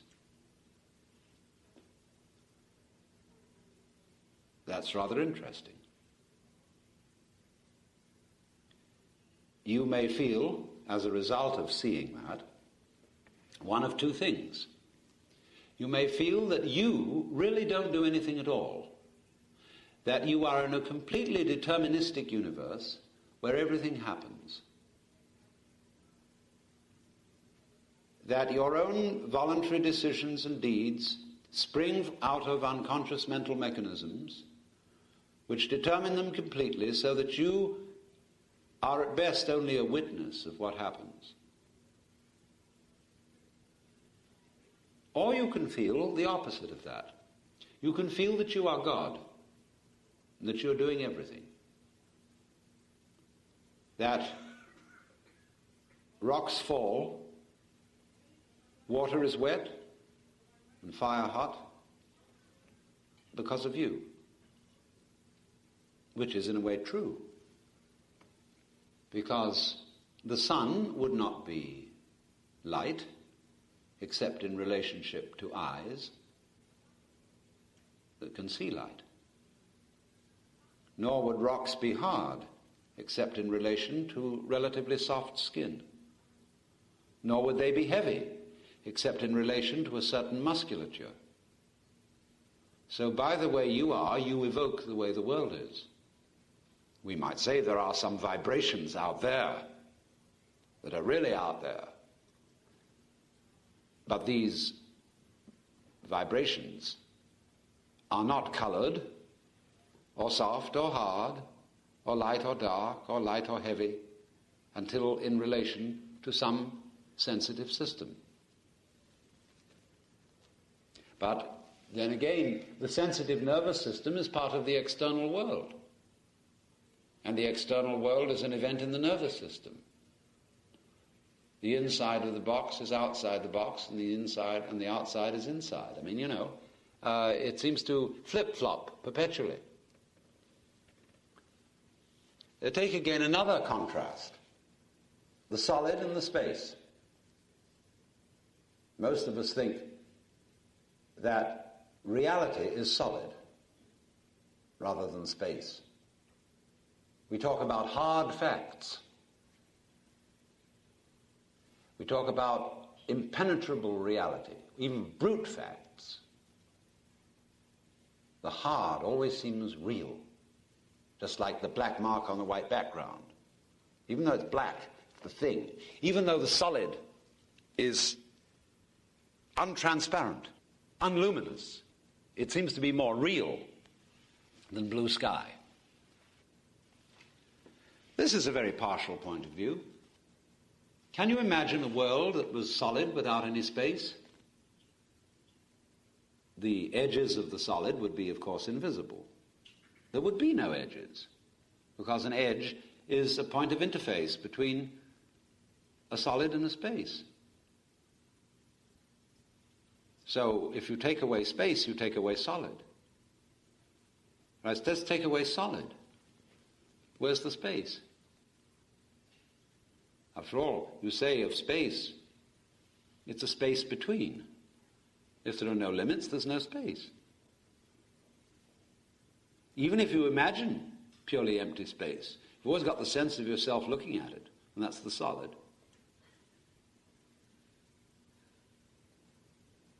Now that's very awkward, because we are quite sure that space isn't there. We take no account of it, and therefore get puzzled when our mathematicians and physicists begin to talk about curved space, or properties of space, or expanding space. You can't. People say, the ordinary average person says, you can't talk like that. That's bunk. Space can't expand, because it's not there. It isn't anything. It can't do anything. Well, let's see if a solid can. Let's investigate a solid. You know what happens when you start going into nuclear physics. You find that in any given solid, however dense a piece of steel it may be, there's a great deal more space in it than there is any solid. The distances between molecules, the distances between atoms and subatomic particles are relatively vast. In something, there's a lot more nothing than there is any something. Because as you investigate and penetrate the solid, you find it to be increasingly spacious.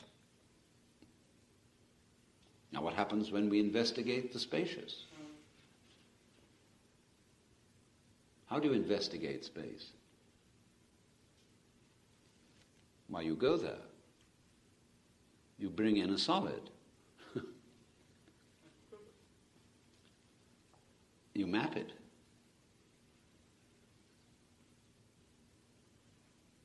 So space and solid are really like poles, they're limits.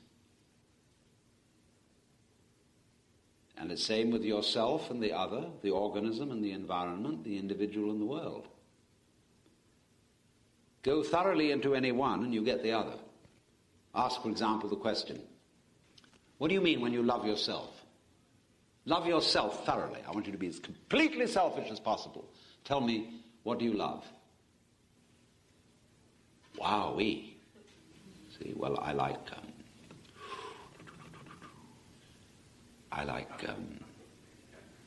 candy.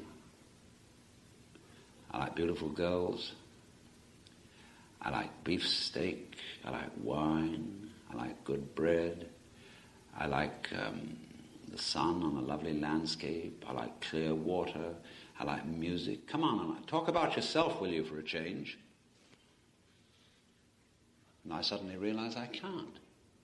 When I love myself, I think of all things other than myself that I love.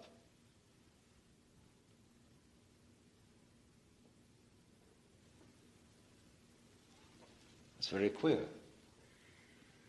But that's what's called the basic flip-floppability between the pairs of opposites. That's why the Chinese represent them with these two interlocked commas that suggest a kind of blip, blip, blip, blip rhythm. So that when you get the full development of yang, you get the beginning of yin. And when you get the full development of yin, you get the beginning of yang. That is, the one implies the other. So they're always flipping, doing a flip.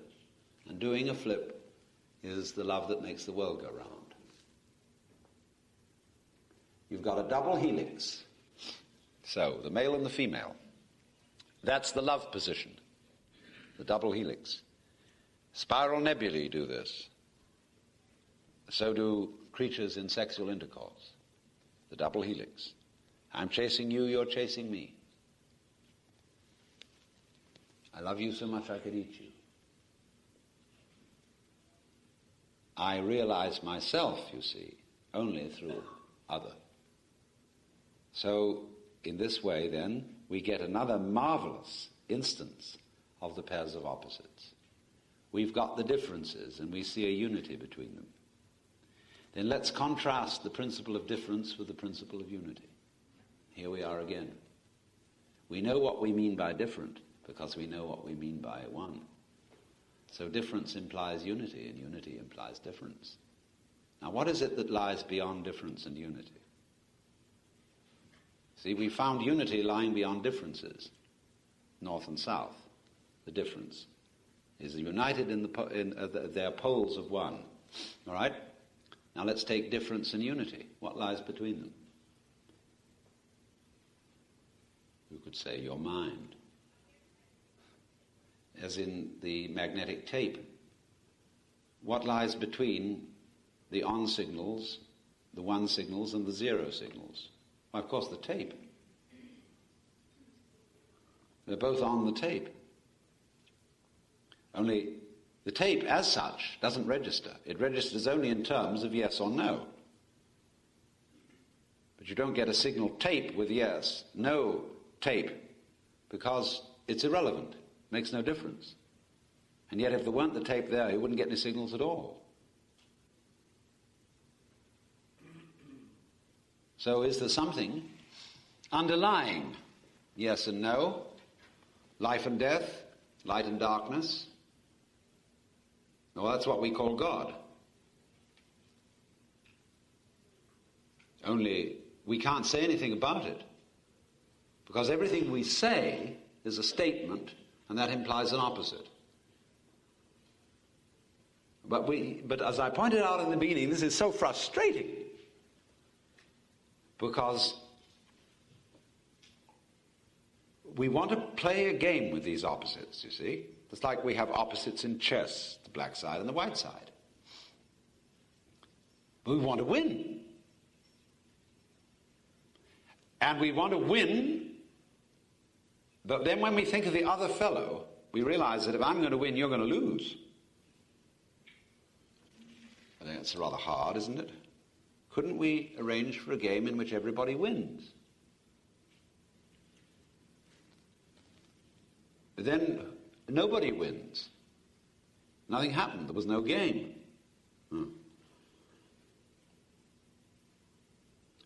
So to try to play a no-lose game is impossible.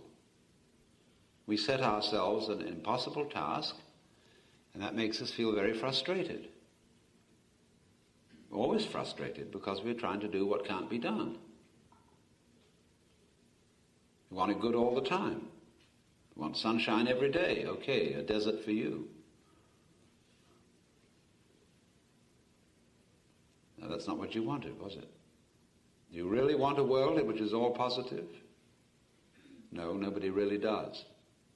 Only we think we do, and we think we ought to. But it still bothers us. Because after all, if I come to the conclusion that it doesn't make any difference, it's going to be black and white, life and death, good and evil, alternately, forever and ever and ever, I can't improve this world, I feel sort of sad, and I'm just going to sit around and vegetate. All the guts have gone out of me. And yet I can't put up with that. I have an itch. Surely there must be some way of getting through. So what is it? Is there a great pleasure which lies beyond the ordinary contrast of pleasure and pain? What do the Hindus mean when they say that Brahman, the absolute reality, is Satchidananda? Sat, reality, Chit, consciousness, Ananda, bliss. What is Ananda? What is metaphysical bliss? Joy beyond pleasure, pain, good, evil. Has such a conception even any meaning? Well, in all the various accounts that are given to us of the mystical experience, they have an intense joyousness. The sudden realization that the dark and the light constitute a harmony. They are not discordant. That, as somebody once put it to me, this was a lady of 60 or so who was in an accident with an elevator, and she had her leg crushed, and they couldn't get a rescue crew to her for half an hour. But she said, during that time I had the most extraordinary experience. I realized there wasn't one grain of dust in this whole universe that is out of place. Pretty weird. But from a strictly philosophical and logical point of view, it doesn't mean anything. If I say everything is good, sort of a Christian Science attitude, it doesn't mean anything. It's no more, from a logical point of view, than saying everything is everything. It doesn't tell me anything. It's all good, it's all happy, it's all harmonious. And yet, if any one of you ever had an experience of cosmic consciousness, you know jolly well that those are no idle words. You can see the positive and the negative, the yes and no, singing together, constituting each other in this fantastic dance in which the outward radiance flowing outward of the white light is at the same time the withdrawal of the black outline. And that withdrawal seems to be drawing aside a veil to show the white, the light. And if the veil didn't draw back, there would be no light. The veil did the drawing back for the light to shine. Or did the light shove the veil back? If it didn't shove, it hadn't got a veil to shove back, where would the contrast be? You see the light and the dark playing with each other. So there is a concept in a game called good sportsmanship, which means that you can be a good loser, that you can play the part of lose with the same enthusiasm that you can play the part of win. And therefore what you look for is a good opponent, someone who will really give you a run. And so what you do is you let the opponent win every so often, and you have to try and keep yourself on top as just a little edge on the other one, you see.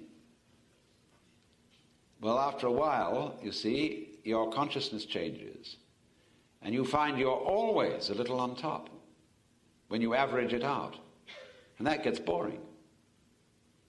So you're going after a while to let the other person average out. But then you're going to count the spaces, do you see? For a year, you average out. Then you'll allow your partner to have 6 months averaging out better.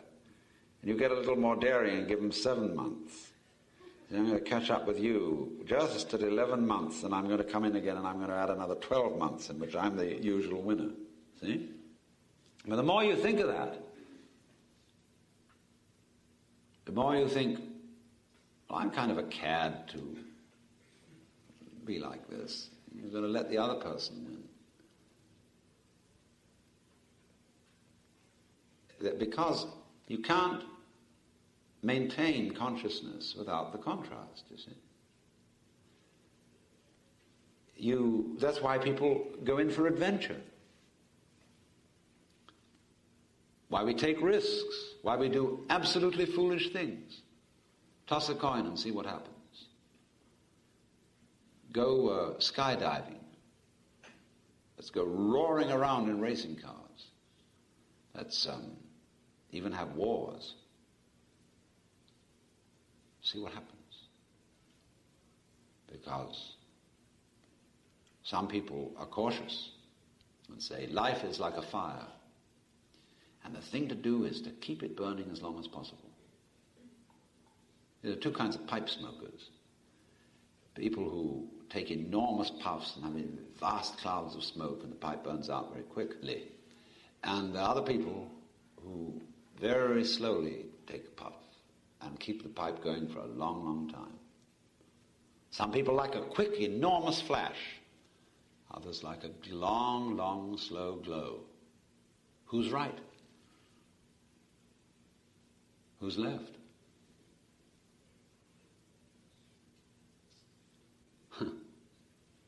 You can take it either way. You may go off with a whimper, but we will go off with a bang. The morning glory blooms for an hour, and yet it differs not of heart from the giant pine that lives for 1,000 years. Fruit fly at the one end. Bzit lives a few hours. Tortoise at the other. Slow, solemn tortoise who lives for 500 years, but slowly. Maybe they both, from their own point of view, live the same time. Maybe the fruit fly thinks a few hours are very long, and the tortoise thinks 500 years are but 70, and all flesh is grass. From your own point of view, it's always the same. Because it's your point of view. If you are a person born to riches, you will feel it's terrible to go down to poverty. But if you're born to poverty, that will be the usual state of affairs. You will think it's extremely lucky if you rise to riches.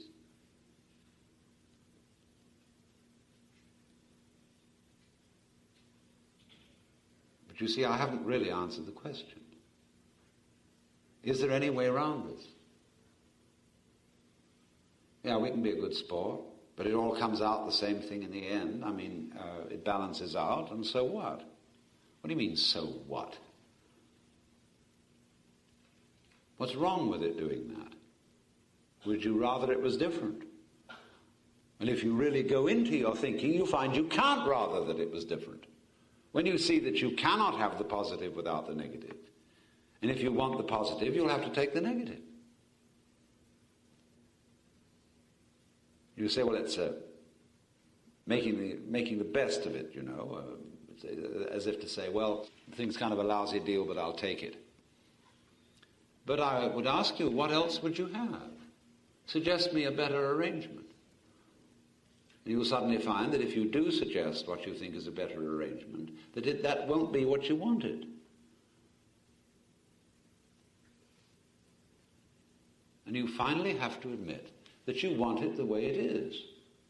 Because the whole nature of wanting involves contrast. You want the good to be good, don't you? You want it to be real yummy. Okay. Right, so I'll give you nothing but chocolate eclairs with honey and a glass of champagne for breakfast every day, and for lunch and for dinner. Whew. You'll soon get sick of that. Or I'll give you a harem. And you just keep it up day and night. And pretty soon you'll say, will someone take me to a bar?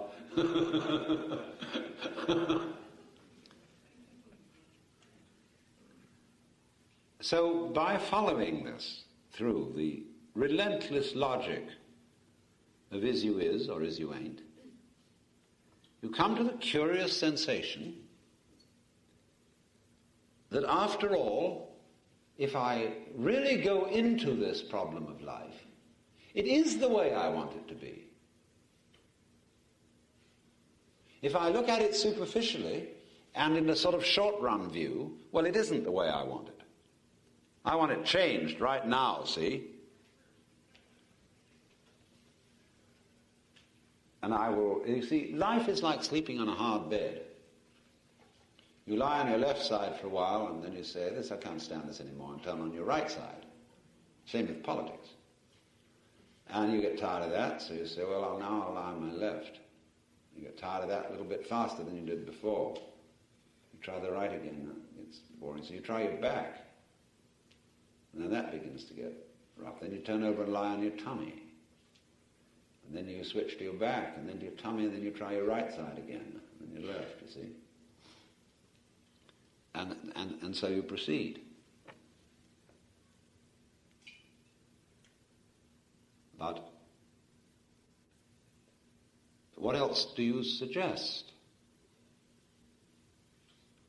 I would like it to be so that I was always comfortable. But you can see that if you were, you wouldn't know what comfortable is. So here's this puzzle. It's got two sides. Side one, I cannot beat the game of opposites. I cannot have more positive than negative. Side two, I wouldn't want it otherwise. Because I cannot imagine how to improve it.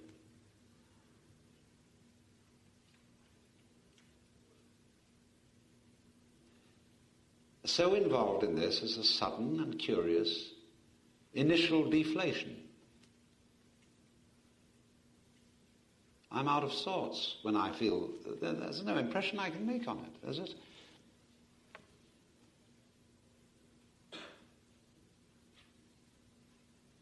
And yet I find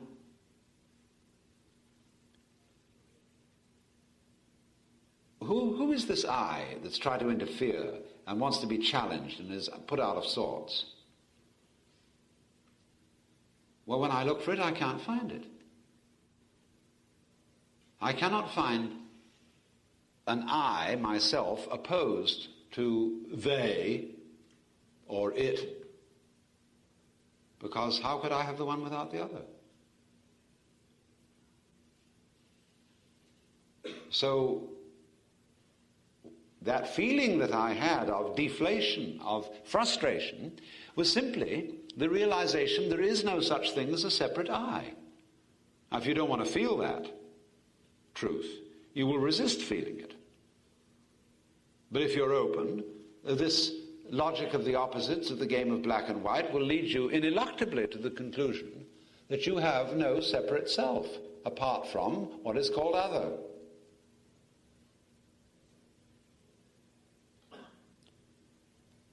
So there you are. You find that you are the vibration system, which is what's going on. You are the undulation, the pulsation called existence. That's you. And it's going in ever so many different ways.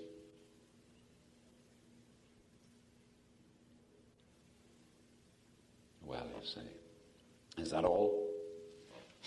What more did you expect? Well, I don't know, but I wanted just a little something more. You mean you want a surprise? I think we're back where we were a little while ago. But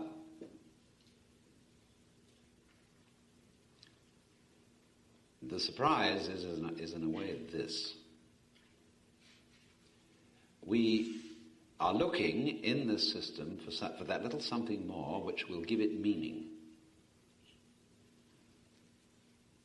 But we're looking for the wrong kind of meaning. The meaning of this, now you see it, now you don't. Is you is or is you ain't. This pulsation. The meaning of it is not apart from it, away from it, something different. The meaning of it is the dance, you see? That's why we get back to the point I made this morning. To get with this, you've got to swing. And swing means, I'll give it to you in a Zen story. A Zen student said to his teacher, "It's terribly hot. How do we escape the heat?" He said, "Why not go where it's neither hot nor cold?" He said, "Where's that?" The teacher said, "In summer we sweat, in winter we shiver."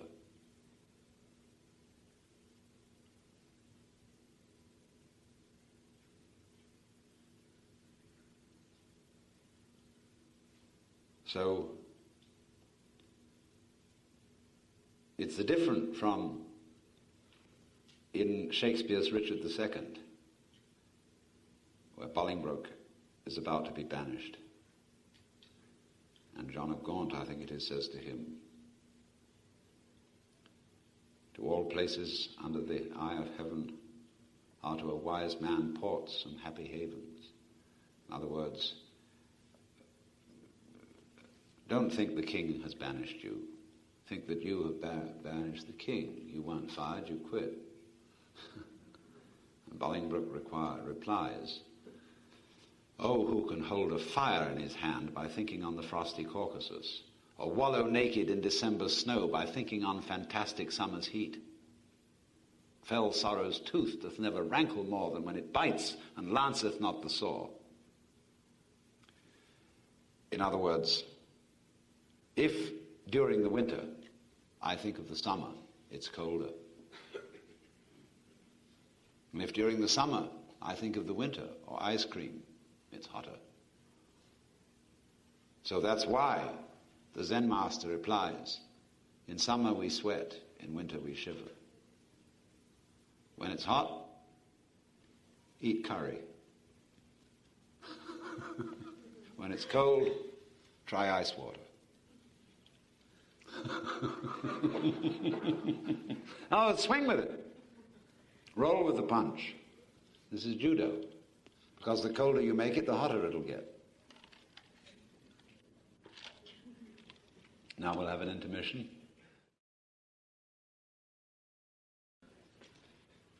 The human being is of such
Now, you must understand that yesterday the human being...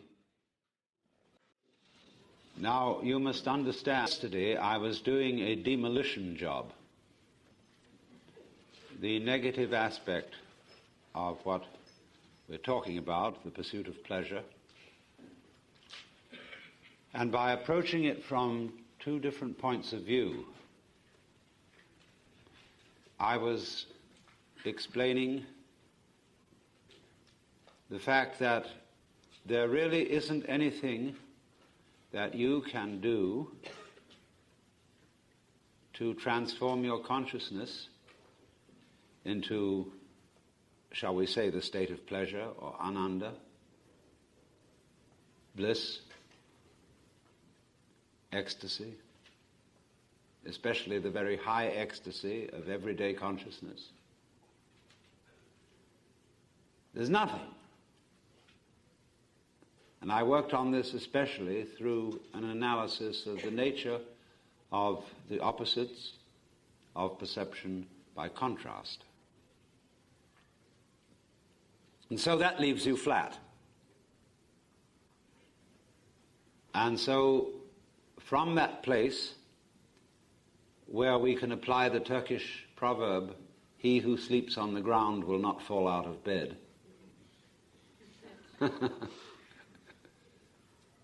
we can proceed to the positive aspect.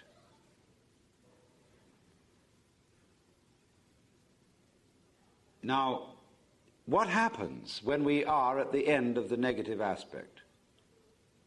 When we come to the depth of the yin motion, which is the seed point of yang.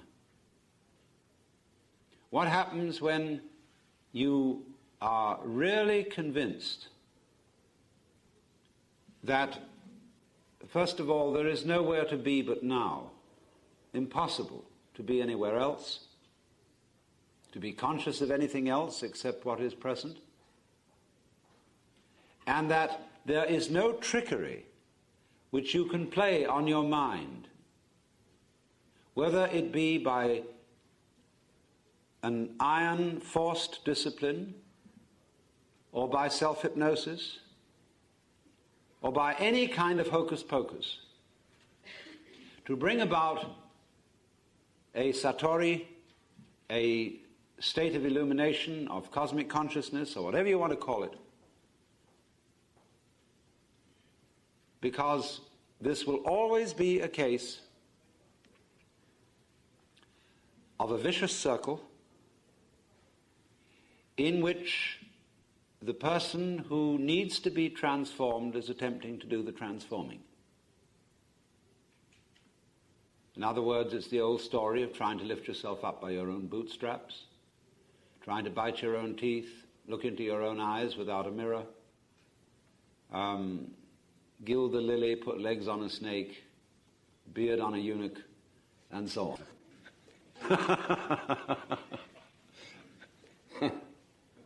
Can't be done. So at that moment, when that is clear, where are you? You may feel depressed. And what will you do about that? Well, there's nothing to do about it. Because you would have discovered at this point that the depression, when it's there, is the you of the time. And if you try to get out of it by some sort of distraction,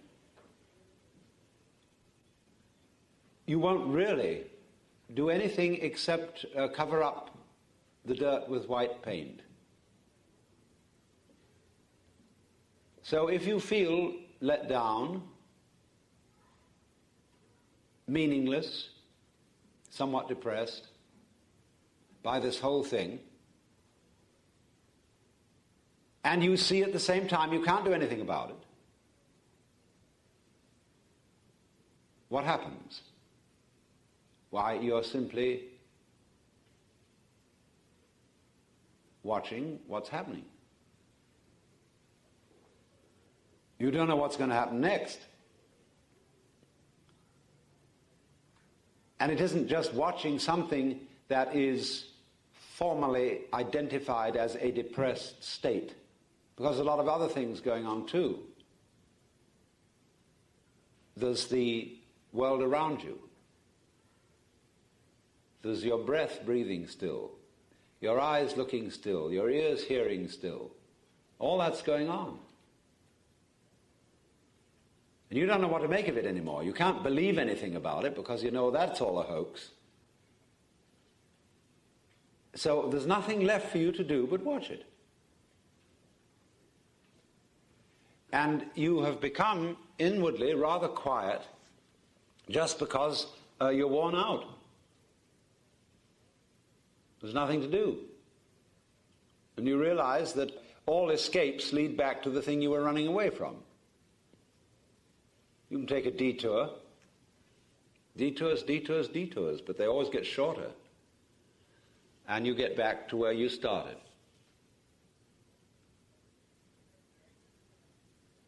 So, when this sort of defeat of all enterprises and ideals and aspirations occurs, you find yourself naturally, and not in an affected or forced way, in the contemplative state, where you're just watching what goes on. And even if you're automatically thinking about it, because you realize that those thoughts are futile so far as changing anything is concerned, you might as well try to sweep dust on the stairs with bamboo shadows.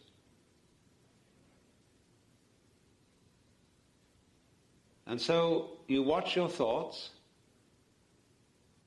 as if they were the ticking of a clock, or birds chattering outside the window, or water falling, or a leaky faucet.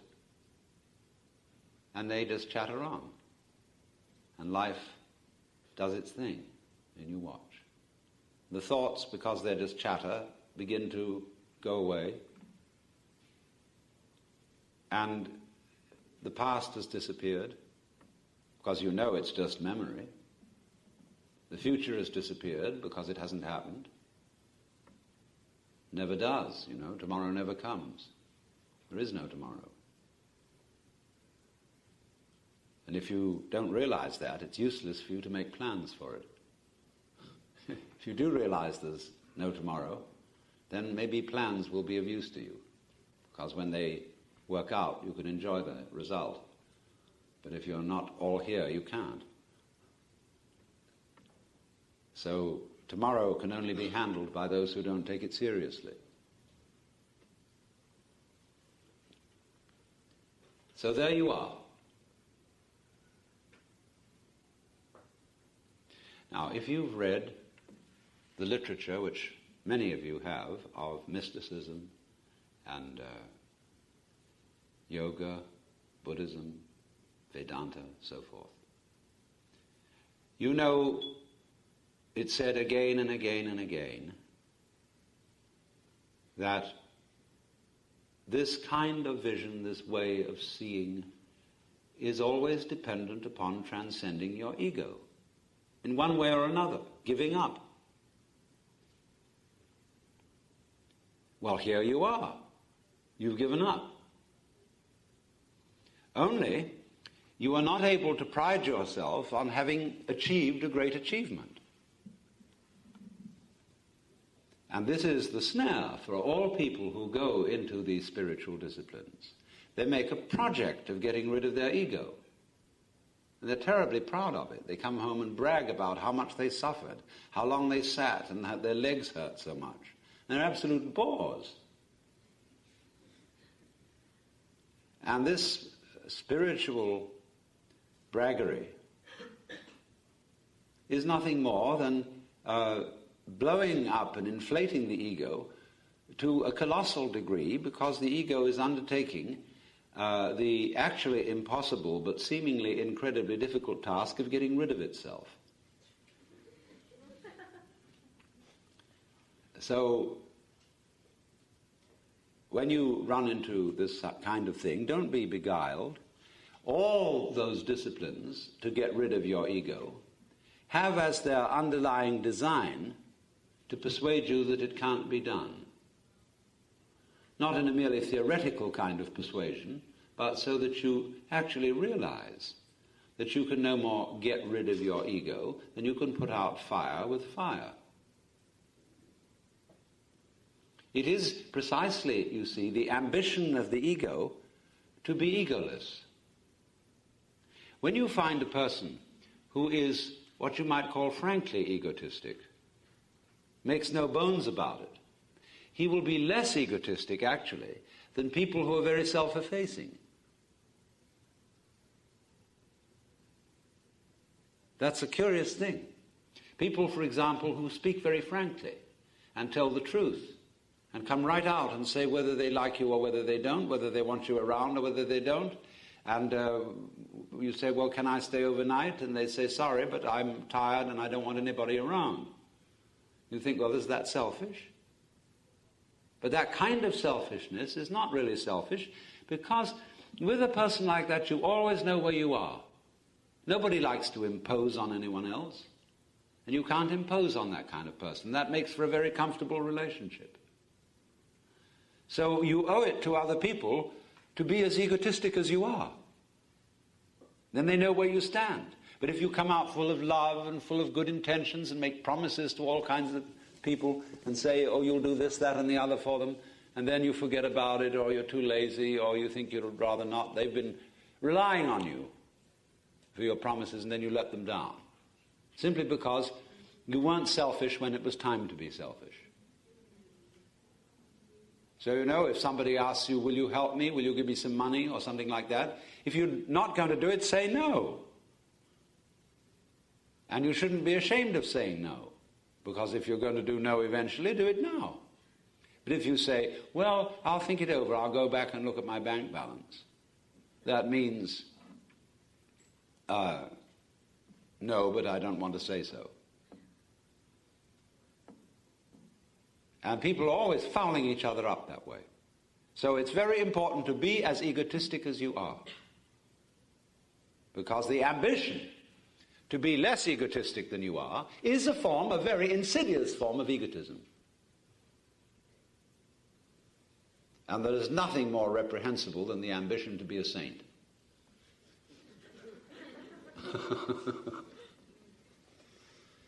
So you found that out, you see, not by going through some project, some fierce discipline to get rid of your ego, unless, of course, you were the kind of nut who had to go through that and couldn't find it any other way. That's why I have nothing against gurus who put people through all sorts of complicated obstacle races, because those people asked for it. They wouldn't have respected the guru unless he had made things difficult. It's on the principle of anyone who goes to a psychiatrist should have his head examined. There it is. Because, let me repeat the point, you are responsible. And when you go to a guru, you did it. And you gave him authority to take charge of your spiritual development. And he's going to show you that the authority was always yours. But he can't do that by just talking. He has to carry the absurd things you are doing to their logical extreme so that you will find out. You are making yourself miserable. He will increase your tendency to do so until you find out that it's you who are doing it. Well, I say you find out it's you who are doing it. Who is you?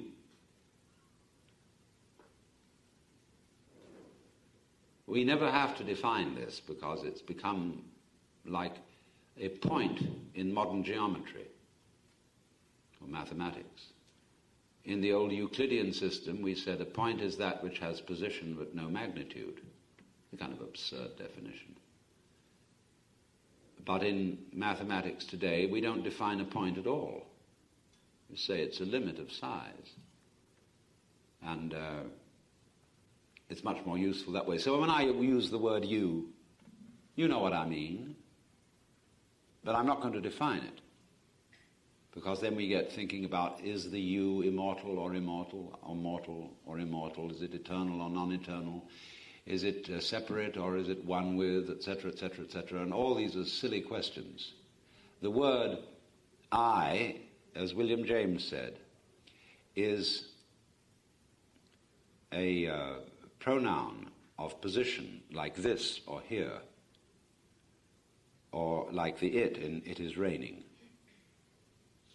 So when I say, I know, I do, I'm not thinking that there is some agent I who is the doer of deeds. I do, I say, means the saying is coming from here, as distinct from over there. And there is no disjunction between the I and the saying. I am what I say, because the saying is the act. This is I while I say it. So, with the rest of the body, I'm heading, I'm hearting, I'm stomaching, boning, and that's the I while it's happening.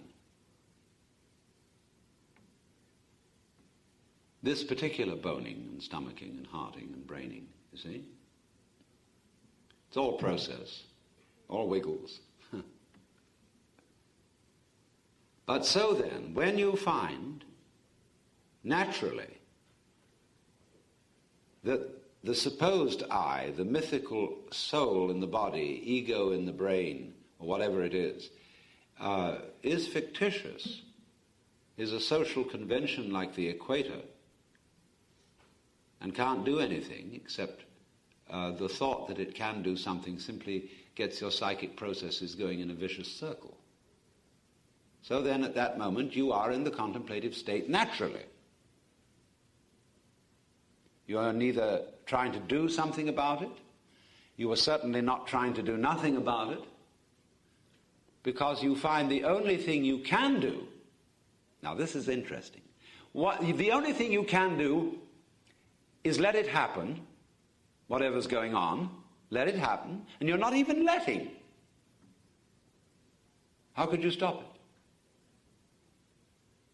Because if you try to stop it, that trying to stop is all part of the happening. See? So what have you discovered? When there is absolutely nothing to do except it happens, whatever it does happen, you suddenly discover that you are what happens.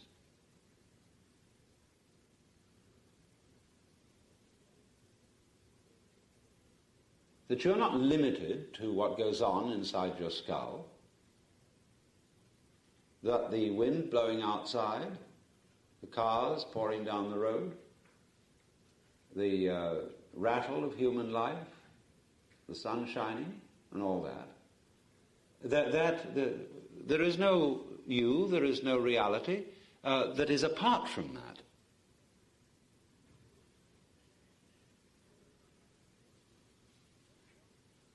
Then stay with that a while.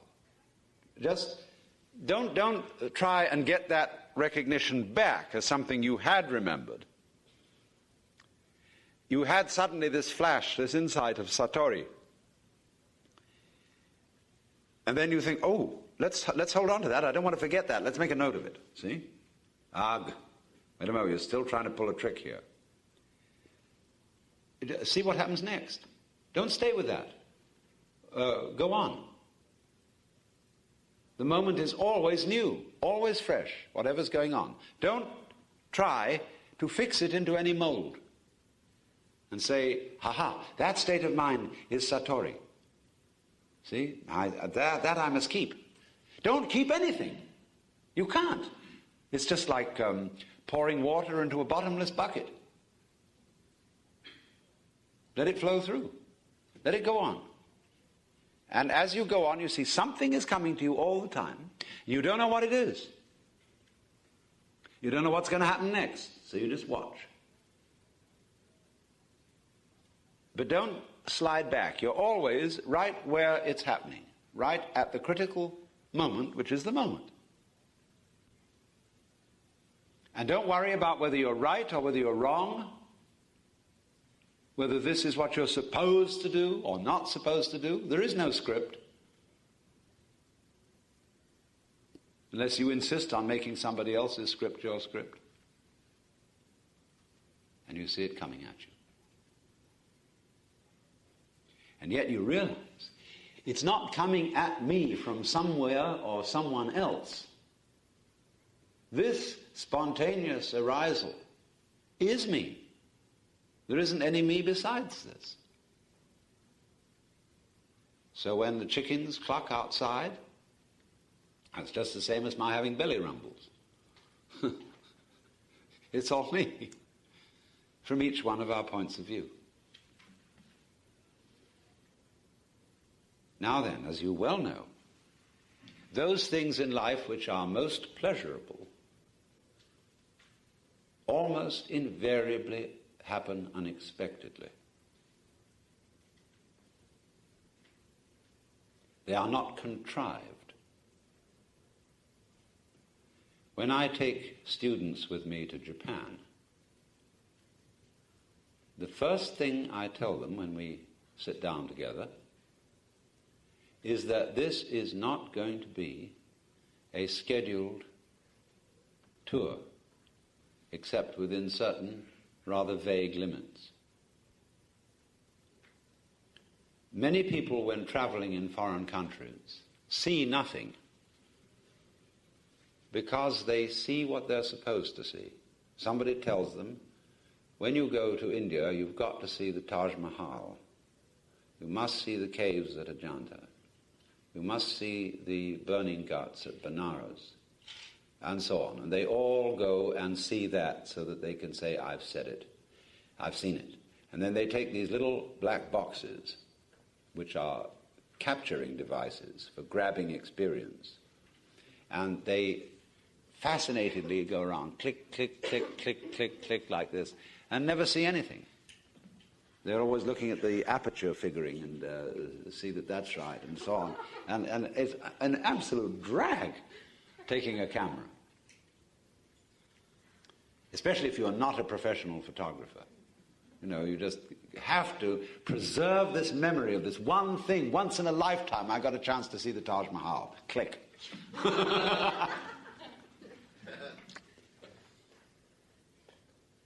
Well, what I say to these people is, look, the Japanese have a phrase which is like our phrase, just follow your nose.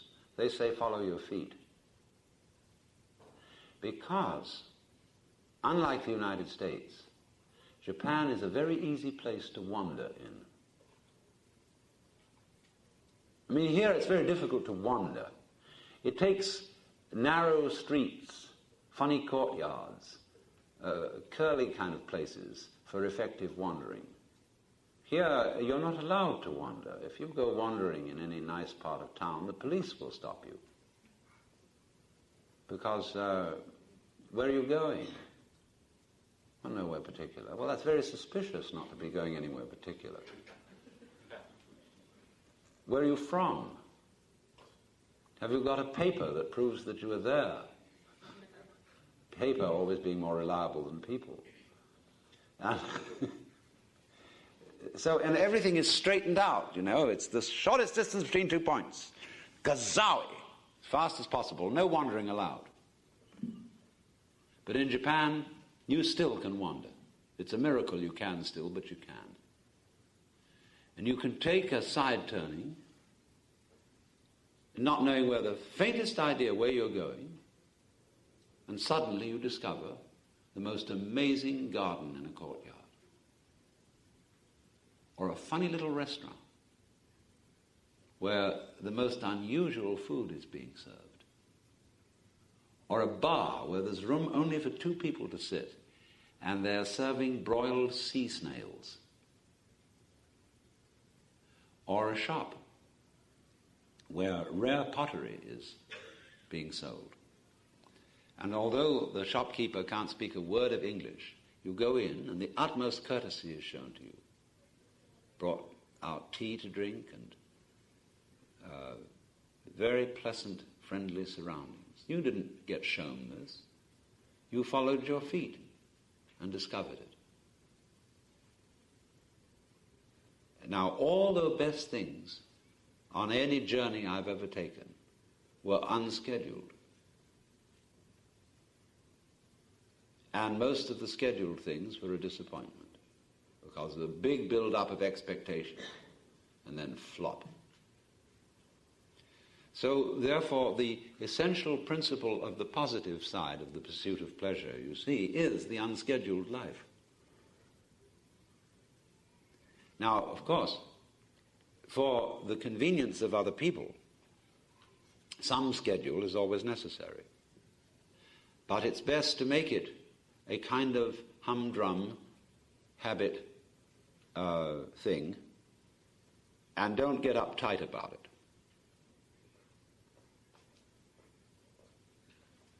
Because it is nothing more, just as the skeleton is a framework for the flesh, so a schedule is bones for wiggles,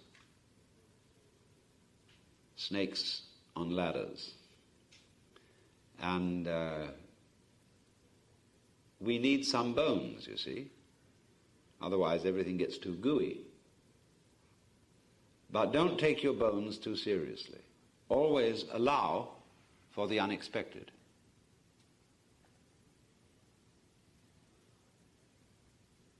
Because this is true at the level of the most simple sensuous pleasures, as well as at the level of high mystical experience. So the paradoxes that come into mystical literature, such as that he that would save his life must lose it, or loose it, or the highest knowledge is non-knowledge, in the Kena Upanishad, where it is explained that Brahman, the Supreme, is known to those who know it not. All that sort of paradox is simply this, you see, that the cosmic consciousness is what arises of itself when you see that nothing arises at all except what arises of itself. In other words, life isn't something on the one hand happening to you on the other, or being done by you on the one hand to it on the other.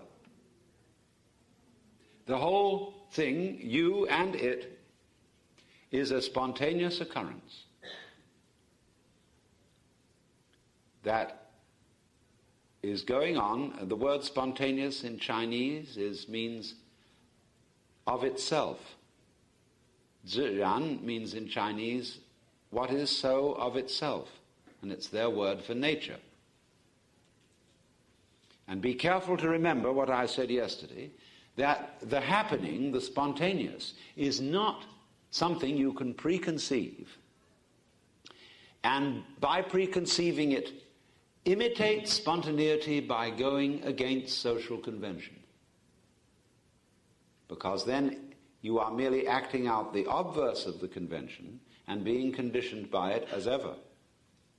The truly spontaneous can only happen of itself, and you cannot arrange it.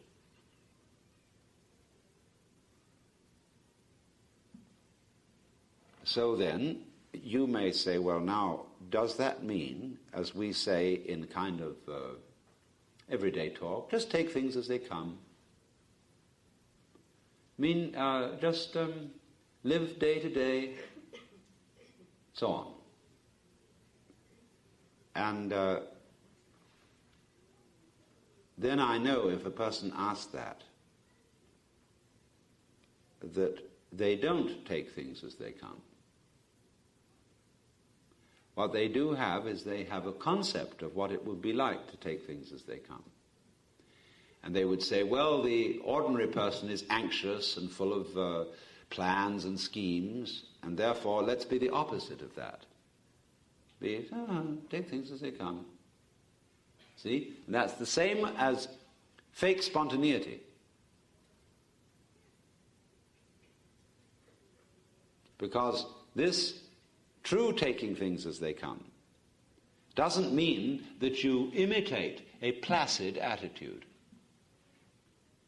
or that you have some kind of expected behavior, like, say, one expects of a psychotherapist, a certain kind of act which he puts on to accommodate you. If you say to a psychotherapist, I have just raped my daughter and murdered my wife, he says,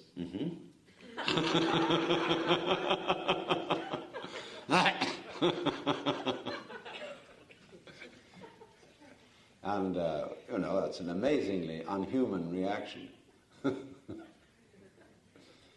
So, also then, you see, people have preconceived notions of a mystic or a Buddha or a sage, and they think he has no emotions.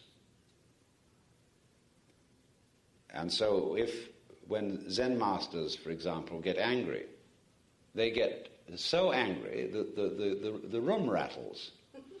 And but when it's over, it's gone. It's like a child's emotion, A child can flare up and scream, and suddenly, zhup, it's vanished. People think, well, he ought to have more control over himself. Isn't he supposed to have all that yogi self-control and all that no emotion and be completely serene and placid under all circumstances? Rubbish. That would be to say that a stone Buddha is as good as a living one. That isn't to say, we will test your virtue by taking out our stopwatch, and we will bang you about and see how long it takes you to scream. If you don't scream at all, then of course you win. But it doesn't make much difference. You might as well be dead. Is that a test of anything? It's simply a test of insensitivity. So, don't think, therefore, that there is some kind of stereotype of what this state is. We don't know what this state is. And those who have tried to write it down and explain it have always said, but it's ineffable. And what I'm trying to describe is I'm doing my best, but I know I can't really get it across.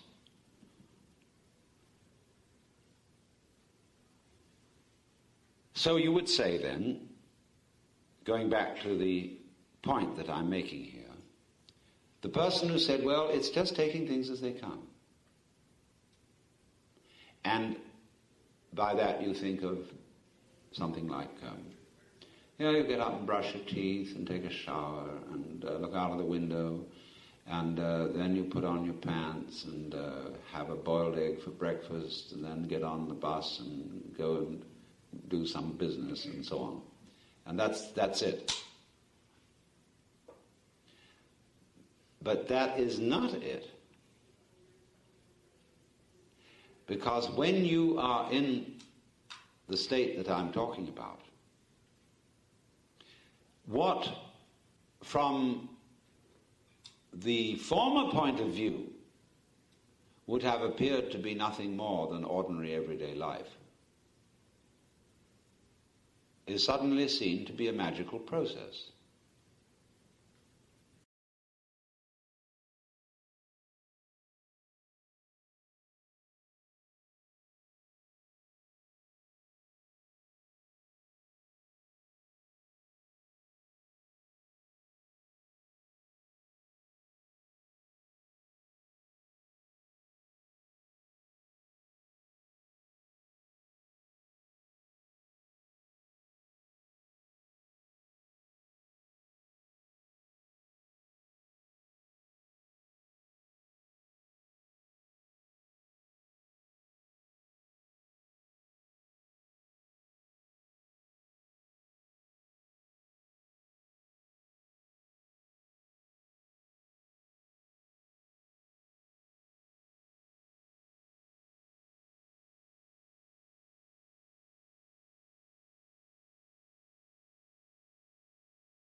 We can consider the pursuit of pleasure in two broad senses, one which might be called lower and the other which might be called higher, although I'm not very happy with that classification.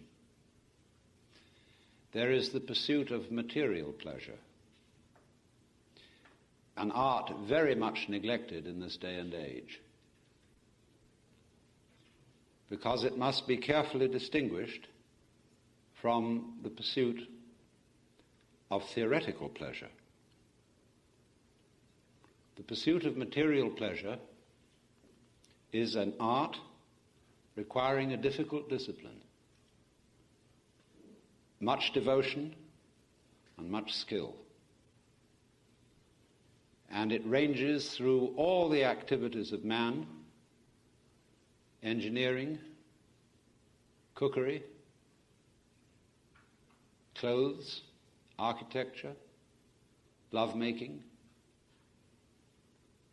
and the so-called fine arts, music, literature, painting, sculpture, and so forth. But we are living in a culture where the pursuit of material pleasure is, as I say, neglected in pursuit of a symbolic pleasure, which, of course, like many religions, has its prayer mat.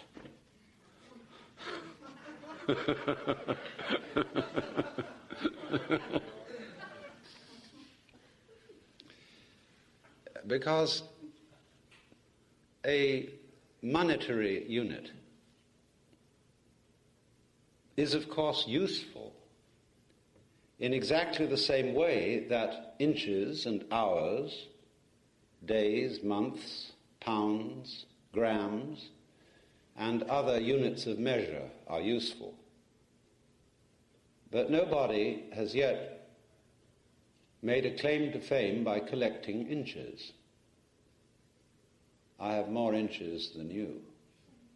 Because it is not a matter of social agreement that the possession of inches represents the possession of wealth. It is a matter of social agreement, and this is the only validity for money having any value whatsoever, is that everybody agrees that the chips are worth so much. And money is exactly like poker chips, except there's an agreement between all of us that we will accept them in lieu of goods and services. But goods and services constitute real wealth.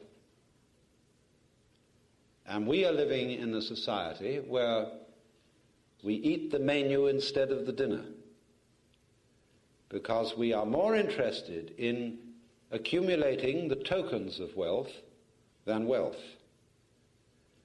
And this flows over from symbols such as money itself into many other dimensions of life, because we tend on the whole to confuse symbol with reality. The idea that this world that we see with our five senses is a material world is merely an idea. Materialism as a philosophy of nature, dialectical materialism, naturalistic materialism, is a point of view. It's a concept. It's very, very highly abstract notion. So equally is the notion that this world that we see with our five senses is basically mental or spiritual. That also is a concept. The actual world is neither spiritual nor material. There is no way of saying what it is, because it is, like mystical experience, ineffable. It cannot be effed or spoken, from the Greek pheme, to say. So that world, which is neither spiritual nor material, is the neglected world. Most people think of it as material, but it's very much overlooked.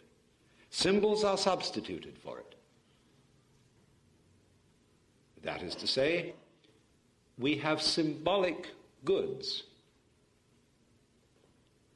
People live in symbolic homes, drive symbolic automobiles, wear symbolic clothes, which are valued for what they cost rather than for their quality. And this is, of course, as I've insisted, perhaps ad nauseam, especially manifested in what we eat. Our standards of cooking are improving, thanks to Gourmet magazine and a few redoubtable people on the radio like Julia Childs. But by and large, the food of even wealthy people is disgraceful. It is symbolized by bread, which is supposed to be our staff of life, and we eat nothing but a kind of consumable styrofoam, fortified with vitamins, and you can read the list of them on the wrapper as if it were medicine.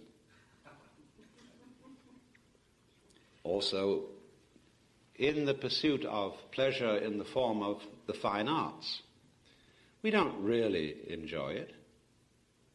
An enormous number of reasonably affluent people who attend concerts and go to exhibitions of paintings go there because they think they're improving their minds, that in some way doing things like that is good for you. People go to church for the same reason. That's the last reason for going to church, because it's good for you. That is an absolutely morbid interest, because it distracts you from what is going on. If you listen to Bach because you think it's good for you, you're not listening. In order to listen to Bach, you have to swing with it.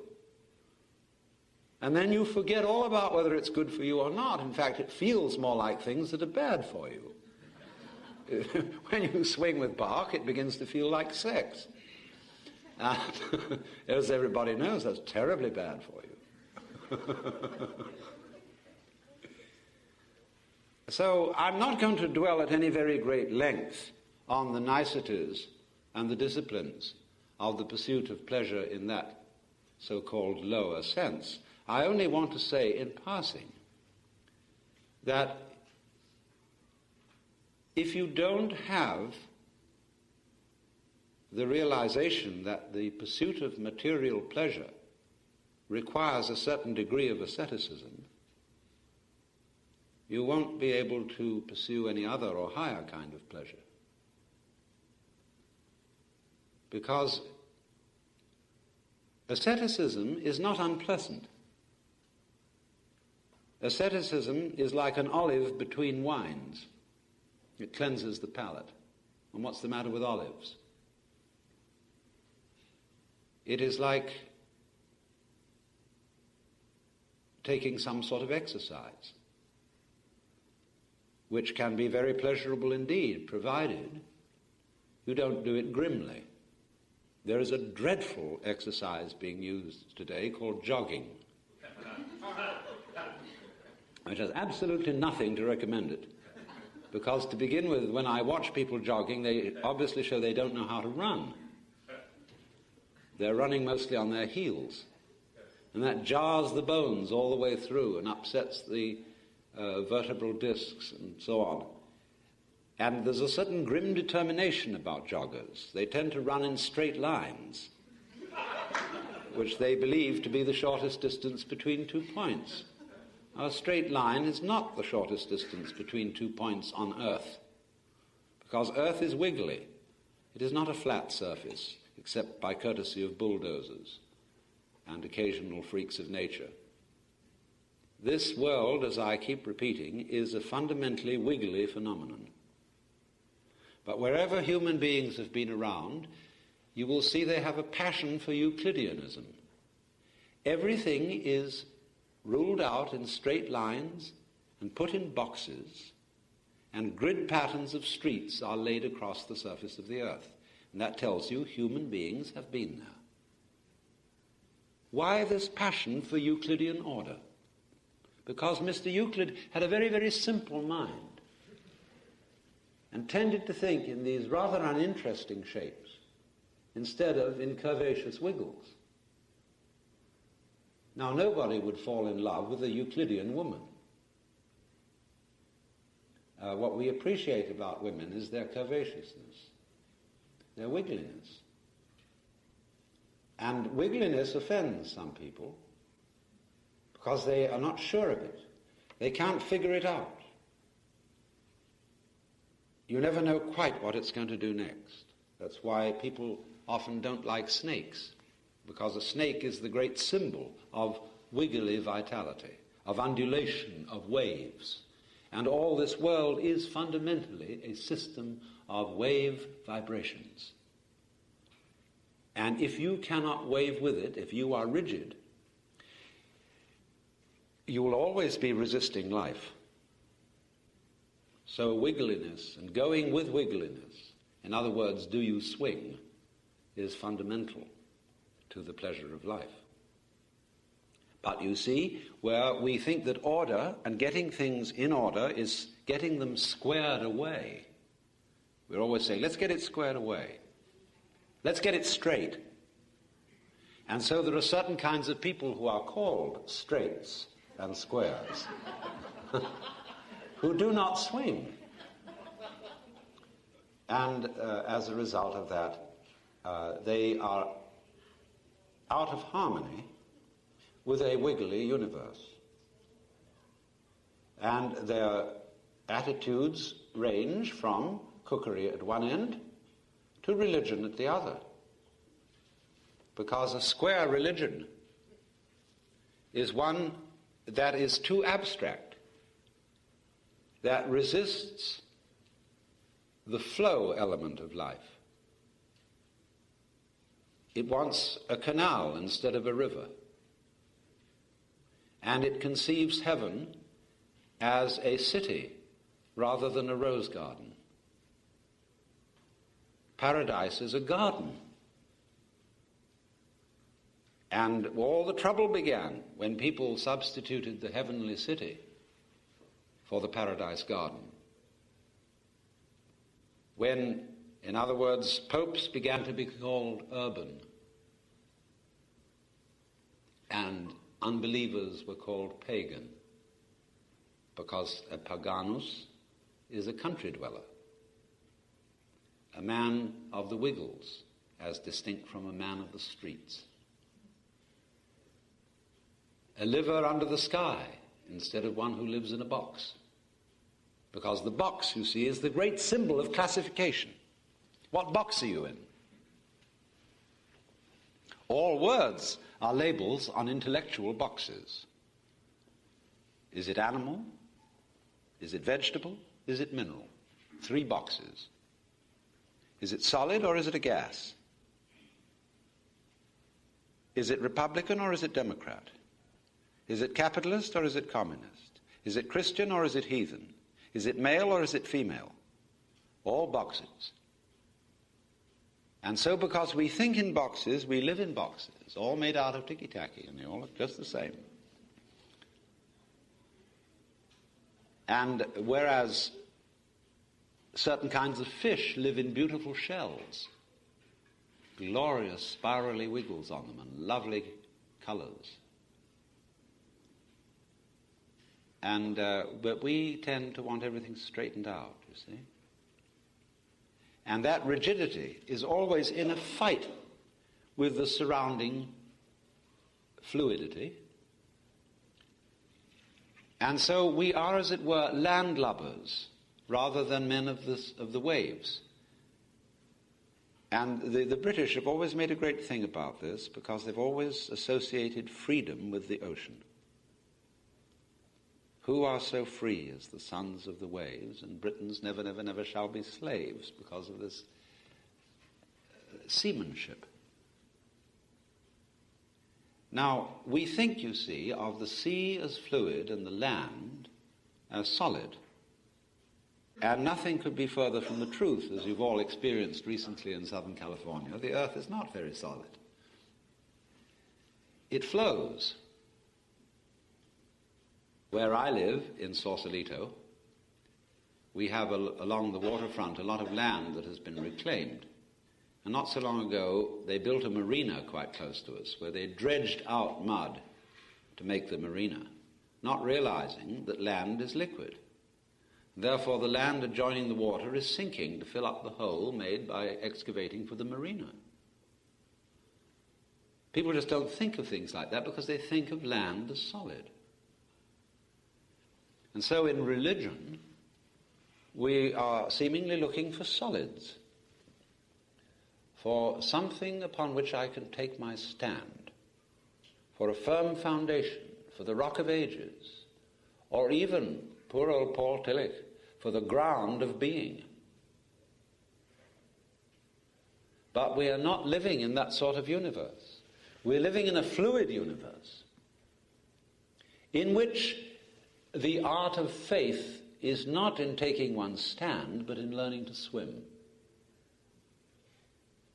You don't cling to, you don't try to stand on water.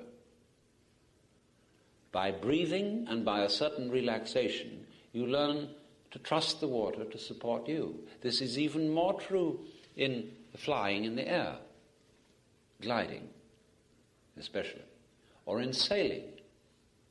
In all those arts, there is an adaptation to the fluid. And that is the major thing that we have to learn if we want to survive as a species and survive happily. Nobody wants just to go on. One wants to go on in an elegant way. And even that passion for survival is something against pleasure, because nothing ruins pleasure more than the anxiety to go on having it. More, more. Because that shows, when you ask for more, and have the anxiety to go on, that you're not having it now. That you always think it's coming. That you want jam tomorrow is more pleasing than jam today. And if we say of something that is useless, it has no future, that's the most awful thing you can say about it. I would rather say of something that's no good, it has no present. Not that it has no future. Because a future is merely a promise, in the same way as this symbol is merely a promise to pay. Promises.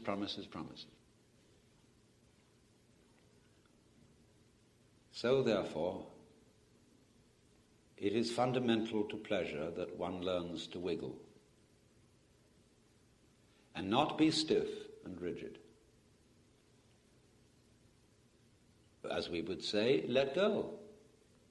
Relax. That doesn't mean become droopy. Relax means to become supple. It also means to learn the strength of your weight, how to use weight, how to flow with gravity. Water, for example, always flows with gravity, and it wiggles. It takes the course of least resistance, and yet has tremendous strength. But we, in our white Anglo-Saxon Protestant ethical system, not to mention our Irish Catholic one, which is really the same thing, only a little bit more fancy and dressed up in lace, is to take the line of least resistance is considered cowardly and despicable. Go straight, kaflooing, right through, with a bulldozer ahead. Why go straight? Well, you've got to get there. Fastest way, shortest distance between 2 points. And I get back to jogging.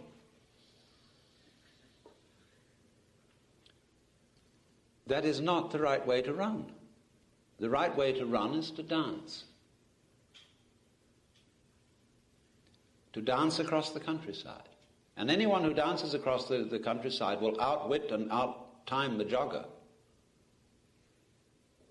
I don't know if any of you witnessed the World Cup in soccer last year on television. It was won by the Brazilian team. And I have never seen such soccer. That's not the way they taught us to play it in school. As the sports writer in the London Times put it, they danced their way to victory. Because the whole thing was like very fine basketball, where instead of being this sort of tough pushing to victory, they were lilting with the ball and the most incredible teamwork of subtle passing, bouncing it off almost any part of the body with a capacity to give it direction, with one's back, with one's shoulder, with one's hip, anything, head. It was a beautiful art and a magnificent spectacle. But you see, we are not taught to do things that way, because we are taught that life is serious and therefore must be done in an efficient way, but according to Euclidean ideas of efficiency. In ancient times, when people worked, they used to sing. Hardly anybody sings anymore, except at a performance of some kind or something like that.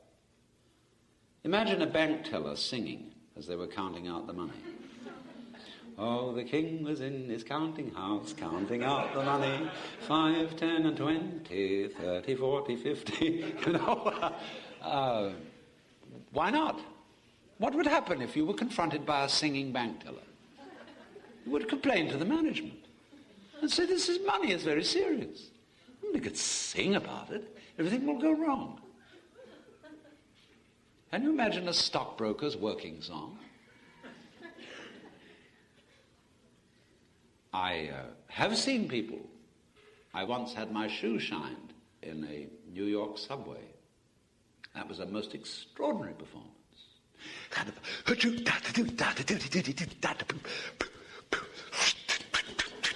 You know? And he was swinging. And imagine, supposing you were a bus driver. You know, most people, when they drive a bus and through city traffic, they are cursing and swearing and being angry and fighting the clock all the way through town. Well, it's a disaster. But imagine driving a bus with the idea that going from here to there, the point wasn't to get there, but the point was to go. And dancing that bus through the streets with a very, very skillfully accurate traffic dodging. And when you get to a stoplight and there's a jam, you play a little tune on the horn. Or you pass jokes to the cab driver near you. Or you play with the passengers. See, anything can be turned into juggling, into playing with balls. That's why we say, have a ball. So this bus driver is swinging through the streets. And he prides himself in the marvel of his terpsichorean art. But people don't do that. Because work is not supposed to be pleasant. Because you get paid for it. You're not supposed to get paid for enjoying yourself. See, that's what I do. Because I think I'm smart. I talk to you not because I think I'm doing you any good, but because I like talking about these things. And if you pay me for it, then I make my living. It's as simple as that.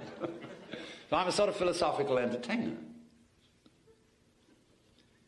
But that's the point, that the transformation of work is swinging it. And the curse of work that came in the story of Genesis, you see, work became a curse because the tree of knowledge was the knowledge not of good and evil in the ordinary sense, but of the advantageous and the disadvantageous. The words in Hebrew refer to the art of metallurgy. That's where the trouble begins. When we use technology to get there fast, and the faster we get there, the less worth is the place of arrival. Because you've eliminated the distance between. And that's what makes the difference between here and there. The distance. If you take it away, then there is the same as here. So there was no point going there. There's no point going from here to Honolulu. None whatever. It's the same place, to all intents and purposes. Certainly no point in going from Los Angeles to Tokyo. Well, I mean, there are a few nice little bars in Tokyo where you can get sushi. But you can get them in Los Angeles now because Tokyo's come to Los Angeles. So it's practically the same place. And both have the same smog. The police in Tokyo wear gas masks when they're directing traffic. Crazy. Is this wealth? To have a $150,000 house in Beverly Hills and live in poison gas? Crazy. That's wealth.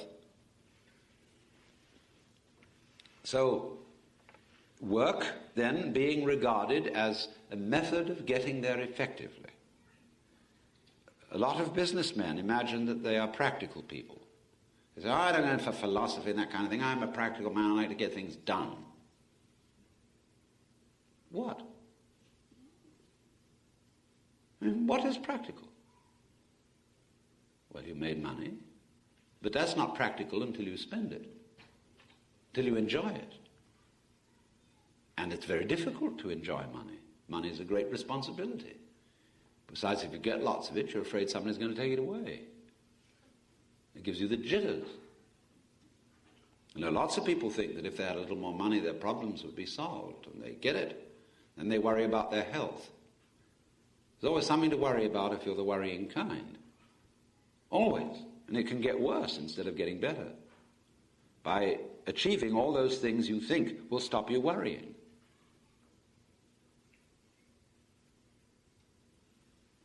So the first principle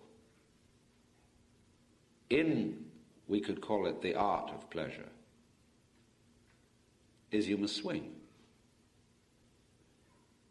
And that means, or at least it looks like, superficially, that you mustn't take anything seriously.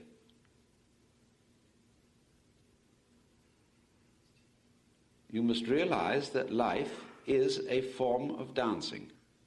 And dancing is, of course, not serious, and that's why it's prohibited by Baptists and gloomy people of that kind. They don't approve of dancing. Even in the Catholic Church, you don't normally see priests dancing.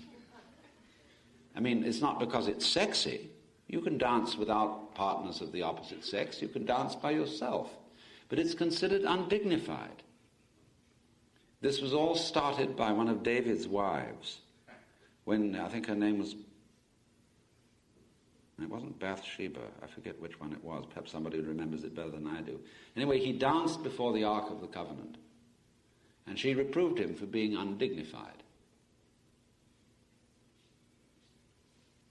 Because he didn't sit stiff and rigid.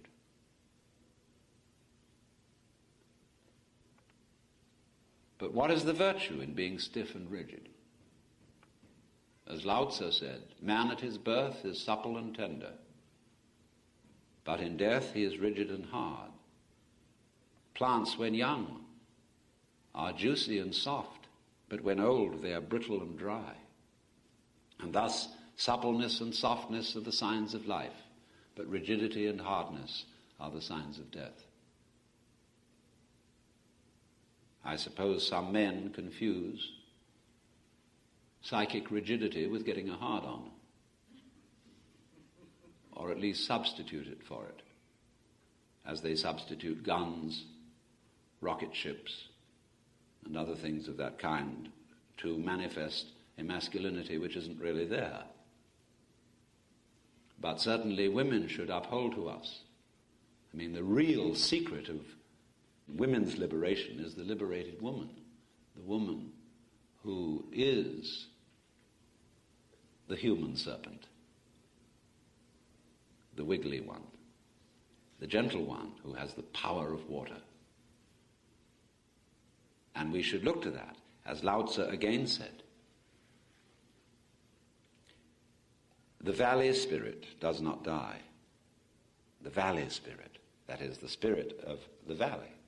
That is the feminine as distinct from the mountain, which is the male. And so, while being a man, you should have a certain feminine element, because then you will become a universal channel. Hold to the masculine, yes. The mountain is necessary for there to be a valley. You can't have valleys without mountains. But unfortunately, the gorgeous music of Handel has prevented us from realizing the horror of that biblical passage. Every valley shall be exalted, and every mountain laid low, and the rough places made plain. Why, it's happening all over California.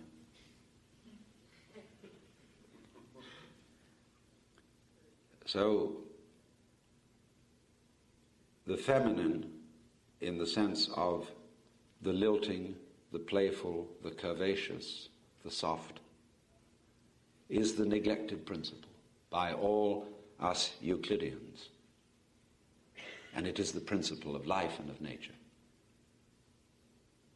But the problem that exists for rigid people, and we all get rigid in the sense of resistance to life, resistance to change, is how on earth do I stop that syndrome which makes me go uptight?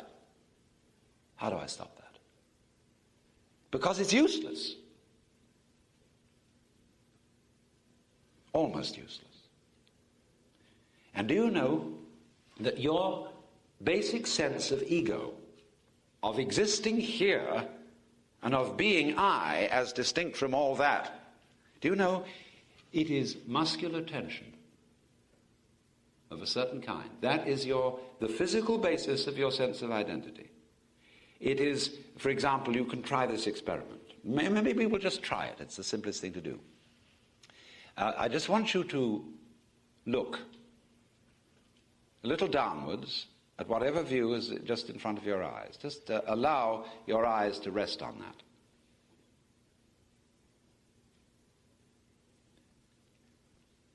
Just let the light, the color, play with your eyes, see? Just rest it, easy. Now, supposing I said, now, I want you to look hard at it, pay attention, to be totally attentive and aware of what is in front of you. So look hard. Now do that. Do whatever you would do if somebody told you to look hard.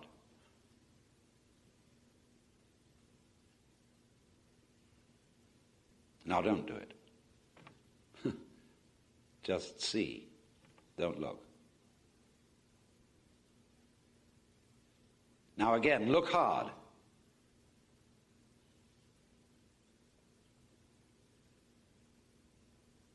And now don't do it. So what's the difference between the two states? What did you do when you were looking hard that you didn't do when you were looking easy? Where? Huh? How do you tense your brain? What did you tense? What? Muscles around the eyes. Anything else? Temples, yes.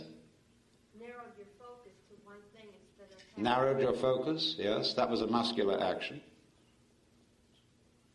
You see? What? What?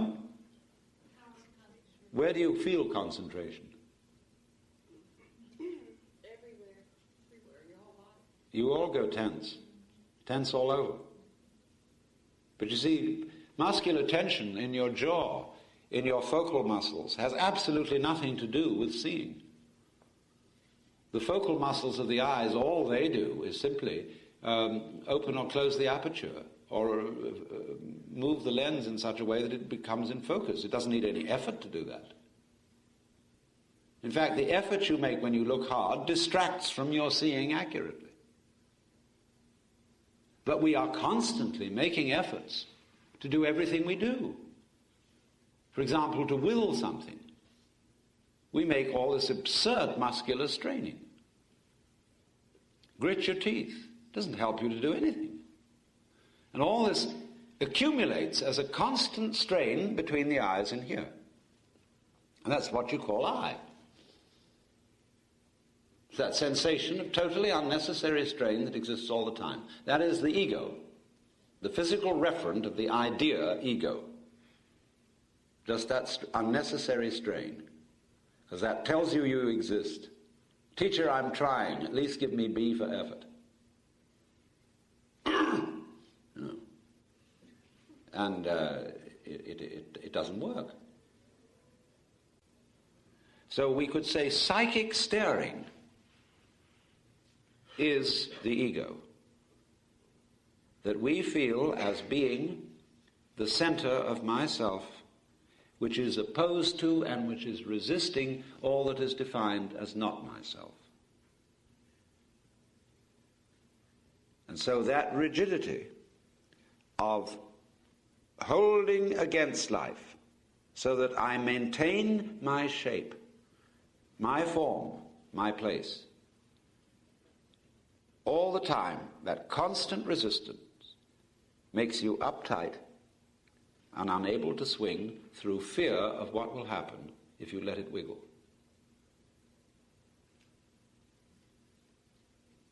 And so, therefore, a non-wiggly person is unadaptive in a wiggly world. And so you get these insectual, mechanical-like behavior patterns that have to go on regularly, always the same. Chug, chug, chug, chug, chug. And they're not adaptable. And it doesn't hold up as we watch, you see. It isn't holding up. The cracks are in the pavements. And, the grass comes through. We're squaring all the fish out of existence. Well, what will there be to eat? Somebody said we're going to be left with nothing but crows, crabgrass, and inedible fish.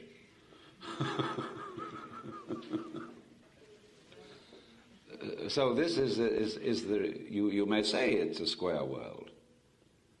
But then you can always, not by preaching at people and condemning them, but by wooing them, you can get them to come off it. See, that's the thing that I've often said, that preaching is no good. Because on Sunday you go to church, and the preacher says, bah, bah, bah, bah, bah, and lays down the law, law, law. In other words, he throws the book at you. Look at a church. The minister wears the same robes as the judge. He's got the book up there. And not only does he tell you what to do, he tells God what to do. And his endless talk fest goes on. And when you get to sing, you sing hymns. Well, hymns are religious nursery rhymes. They all have dreadful tunes and stupider words. And that's all the singing. Maybe the choir does an anthem. Nobody dances. And there's nothing mysterious going on, except in the Catholic Church, and they're trying to get rid of it. And translate the Mass into English so that everybody understands it and finds out at last what it meant after all. So, Sunday is supposed to be the day to swing. Is that God worked for 6 days and the seventh day rested. There's time out. Time out from being rational and methodical and efficient. It's like a Mardi Gras. It's like the old meaning of an orgy. A carnival. You've got to be crazy. A little. Because if you're not crazy at regular intervals, you become insane. Because you're too rigid. You don't swing in the wind. And that's how you're going to collapse. But again, the problem remains. For the rigid person, and we all have a rigidity, how on earth do we release it? Because I notice that people who undertake programs of de-rigidifying themselves, it may be psychoanalysis, it may be therapy of some other kind, it may be exercises, it may be sensory awareness training, it may be encounter groups, it may be yoga, all sorts of de-rigidifying processes are done in such a grim mood. I know there's a book called You Must Relax.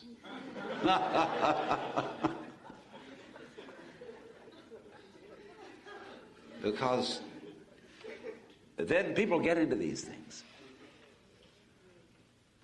They start playing games. You know, it's like people who retire and they think they're going to have fun. So they get on the golf course early in the morning. And instead of enjoying golf, which is entirely possible, they begin to think not in terms of athletics, but of mathletics. What is my score? See, they gamble on it. And that gives it the interest of the prayer mat, of the abstract aspect, you see. How much? What is my measure? Do I matter? That matter is the same as the word meter. See? Measure. Do I matter? And so they get this religion of golf and are playing all sorts of social games tied in with it. See? It's very serious. Then when golf is over, they'll go to the bridge table. When they're completely worn out, they'll get vaguely drunk. And this grim pursuit of pleasure goes on.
two essential features of the philosophy of illusion.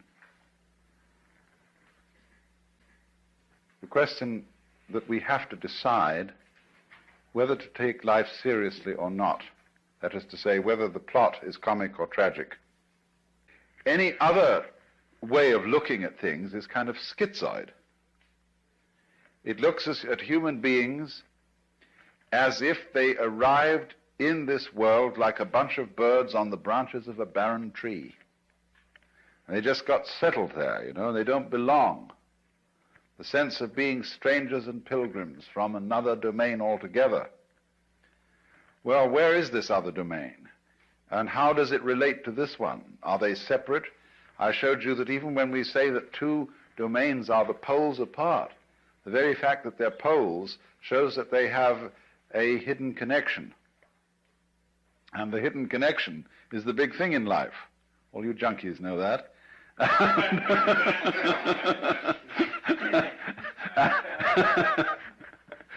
And so, in other words, we get a pattern of organization that is radial rather than an assemblage, as if the universe were really a multiverse.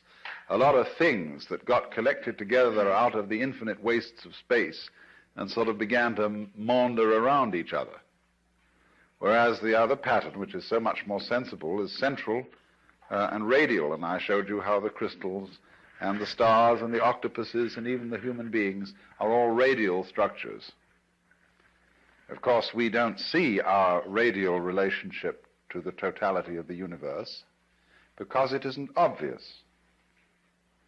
It's obvious that a tree is an arm of the earth reaching up and waving at the sky, and a mountain is another kind of radiation from the earth, and so is a leg from a body, and hair, and things like that.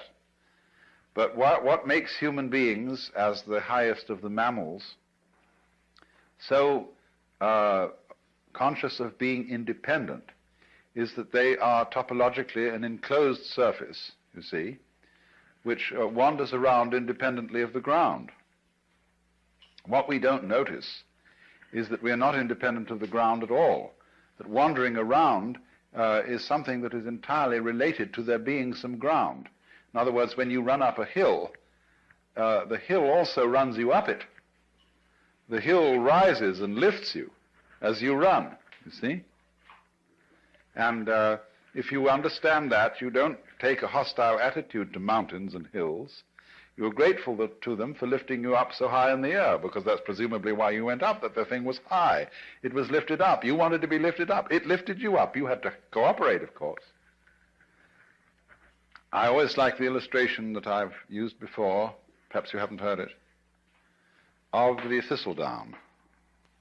The thistledown, too, comes moving through the sky. I once was playing with the thing, and just came out of the blue sky, and I caught it like that, pulled it under my nose, and it started to pull to get away, see? It looks as if it were a butterfly or something that pulls away when you catch it by the leg. And I thought, oh no, of course, that's not the thistledown, it's the wind. Well, which was it? In a famous debate that was settled by the sixth patriarch of Zen, there were two monks arguing when a flag was flapping in the wind, whether it was the wind or the flag that was moving. And he said, it's neither, it's the mind. And so in a way, the same thing was true about the thistledown. The mind is the moving thing, because which point of view will you take? Which attitude of mind will you take towards this? Is it the wind moving the thistledown? Or is it the thistledown that is moving itself with the wind? After all, when you see a sailing boat, and there's a man in the sailing boat, who is moving the boat? Is it the wind moving the boat? Or is it the man moving the boat because he was smart enough to put up a sail? Much smarter way of getting around than rowing. You don't have to work. It's intelligence, you see, the mind that moves the boat. And so in the same way, I thought, this thistledown has some kind of intelligence. It's radial, it's organized, it's beautiful. And it's used that to sail itself with the wind, to enable itself to pull like a little organism playing with the wind. And so in just the same way, each one of us uses the universe to get around, and the universe uses us to play with and to make games and patterns and to do its stuff. So because we seem to be disconnected and entirely sealed within our skin, that is a very deceptive thing, because the skin is not really the boundary of man. You'll notice that in various periods of art, human beings have been shaped in different ways. And have been more or less transparent at some times, at other times opaque, and sometimes the emphasis has been on the state of mind which this human being is in. At other times, the emphasis is on the bodily conformations and so on. In the work of painters today, one sees images that at first sight one doesn't recognize as being human. There was an exhibition at the Museum of Modern Art in New York some years ago called The New Image of Man. And these things didn't look like human beings at all. Some of them did, but that's because what does a human being look like? That depends on your point of view.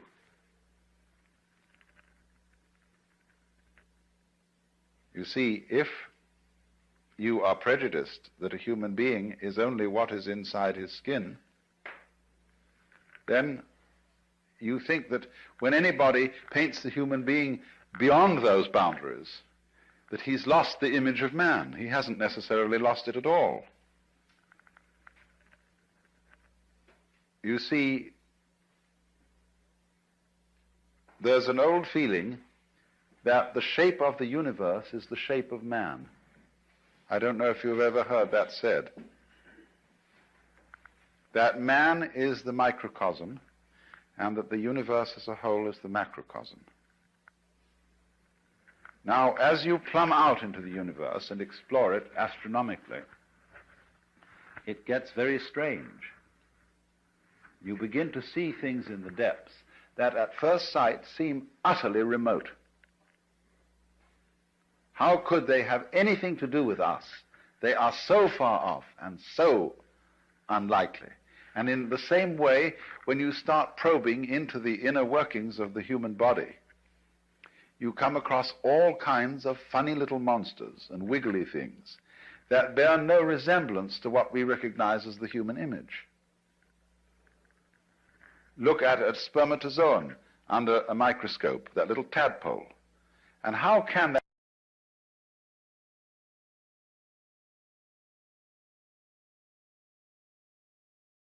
the creeps sometimes, the foreign feeling about yourself, if you feel your own pulse, or if you're able to look at an X-ray in some way of your inner organs working.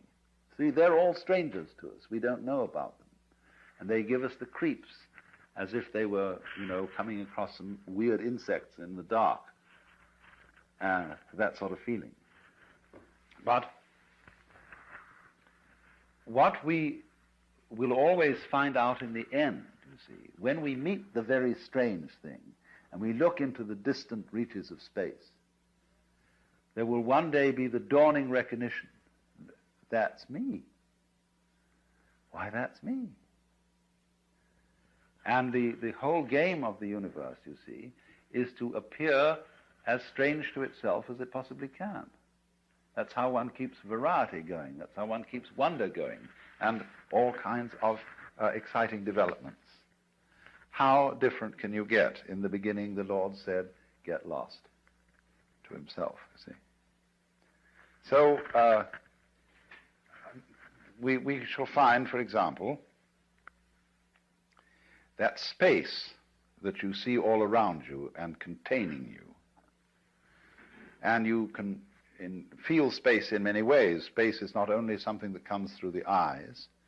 The movement of your arms, if with closed eyes, if for a blind person, is his way of knowing space. And you can hear space audibly. Lots of sounds appear to be in restricted spaces or ample spaces. And silence that goes with sound corresponds to space. And even St. Thomas Aquinas, that old Catholic theologian, said that good derives its virtue from evil, just as it is the silent pause that gives sweetness to the chant. So, but space, you see, that seems to contain, space is one's mind. This was common sense to people living in the early Renaissance, for example, at the time of Dante. There are many references in Dante's poetry to the identity of mind and space. And likewise in a 8th century text in China, the Sutra of the Sixth Patriarch, he likens the nature of mind to the nature of space. He says, just as space contains all the sun and the moon and the stars and the people and the mountains and the forests, so the nature of mind, the nature of consciousness, the nature of oneself contains all these things. So you see that if you think that way, you have an image of man that is global, that is very different from the image in which man is defined as bounded by his skin. That's a prejudice.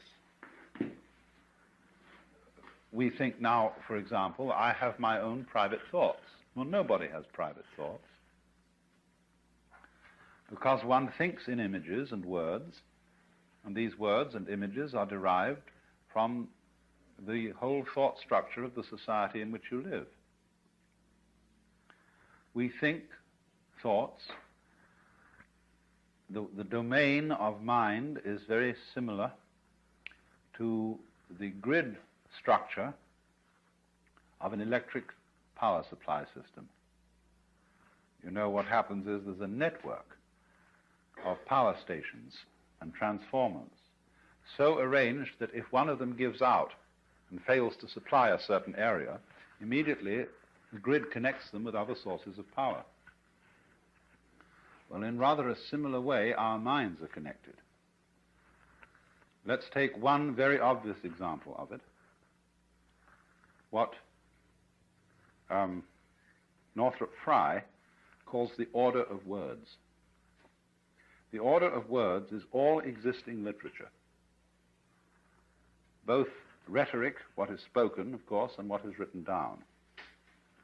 Now, it's his theory that as a scholar of literature and the history of literature, he can take any piece of writing of a reasonable length and tell you when it was written.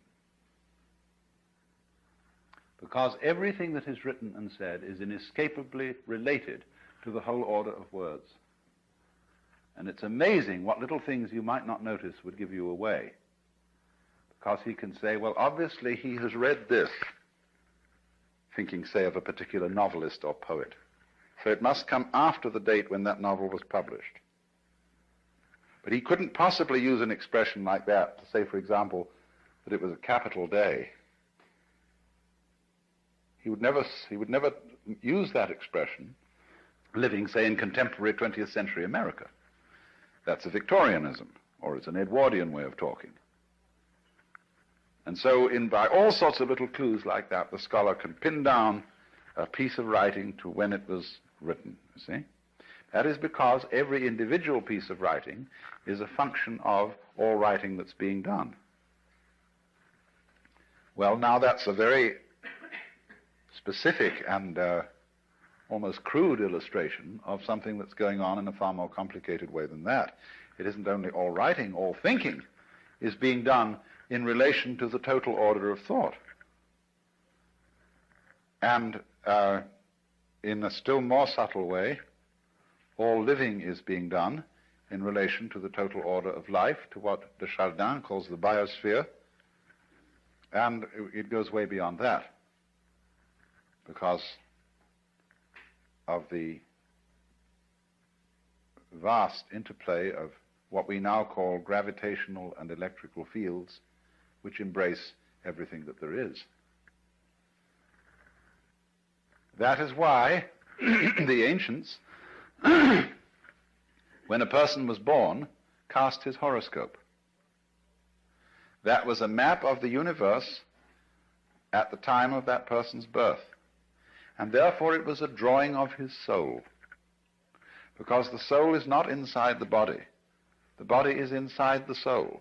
The soul, your soul, is the whole universe as it is focused upon your organism. Now, of course, astrology is a very primitive science, and it interpreted the influence of the universe upon the individual in very crude ways, and it works mostly by good guesswork on the part of the astrologer. If you know how to tell fortunes at a fair, you will find out a great deal about how all these predictive psychic sciences work, because the client invariably gives himself away.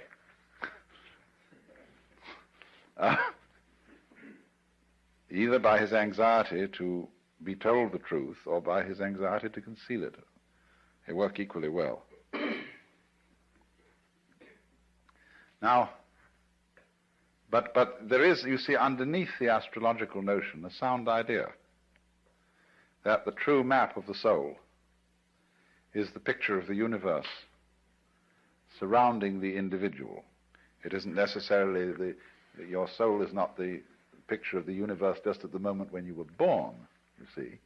It goes along all the time you live, because the whole thing expresses itself through you. And therefore, in that sense, the map of the stars, the horoscope, etc.,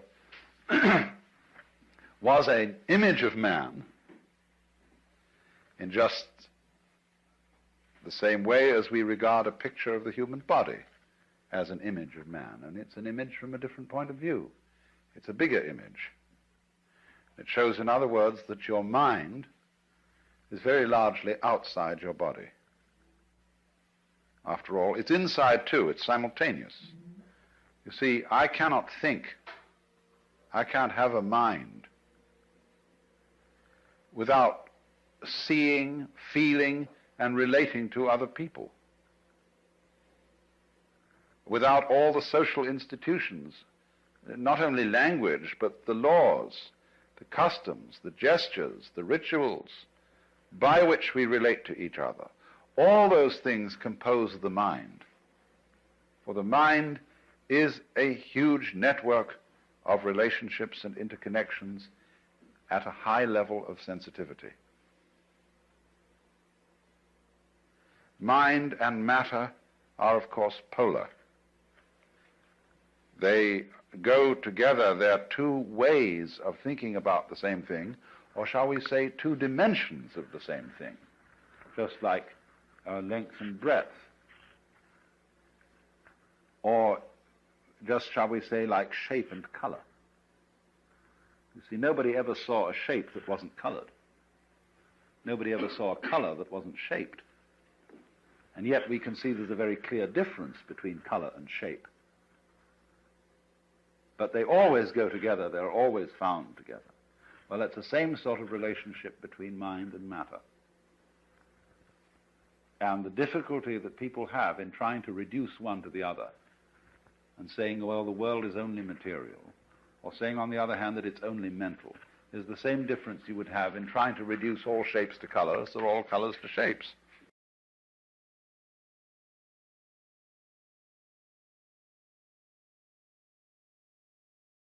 So perfectly, and yet stay so marvelously different. That's why the Buddhists say, difference is identity. Identity is difference. It sounds goofy, but it makes a great deal of sense, because what it's saying is a relational thing, that you don't know what identity is unless you know what difference is, and you don't know what difference is unless you know what identity is. That relationship between so-called opposites is called in the Chinese technical Taoist vocabulary mutual arising. So they say to be and not to be arise mutually. High and low are mutually posited. Long and short are mutually delineated, and so on.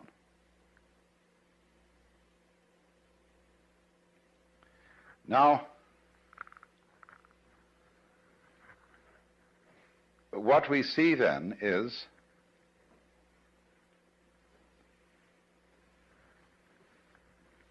the totality of the cosmos focused at each point, you see, gives rise to the illusion of the independence of the point from the whole.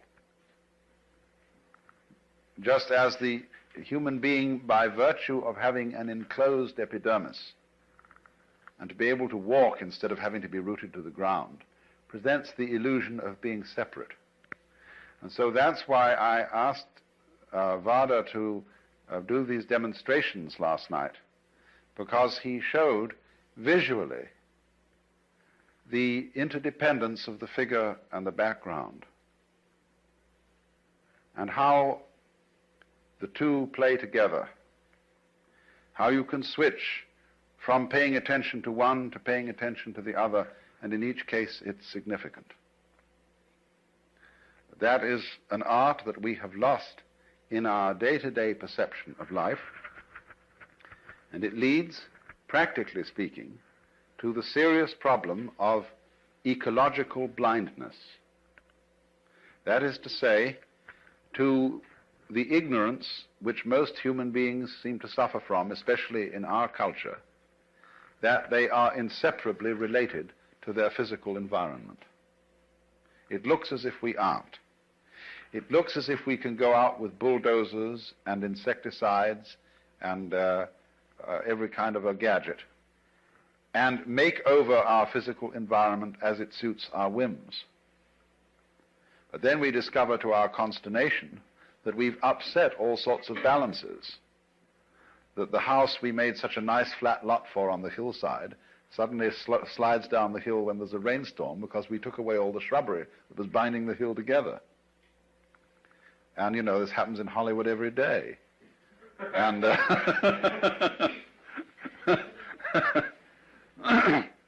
and nobody ever seems to learn. And that's, you see, there's this immense importance of overcoming the illusion of separateness. But people are afraid of that because they think it's communistic. They think that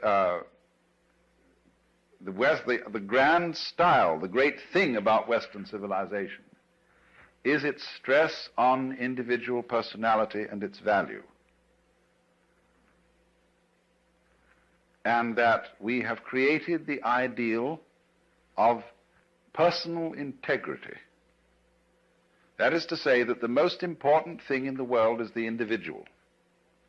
All collectivities, corporations, states, and so on, exist as servants of the individual. And if they get in his way and they interfere with his private enterprise, whatever that may be, it's a bad thing.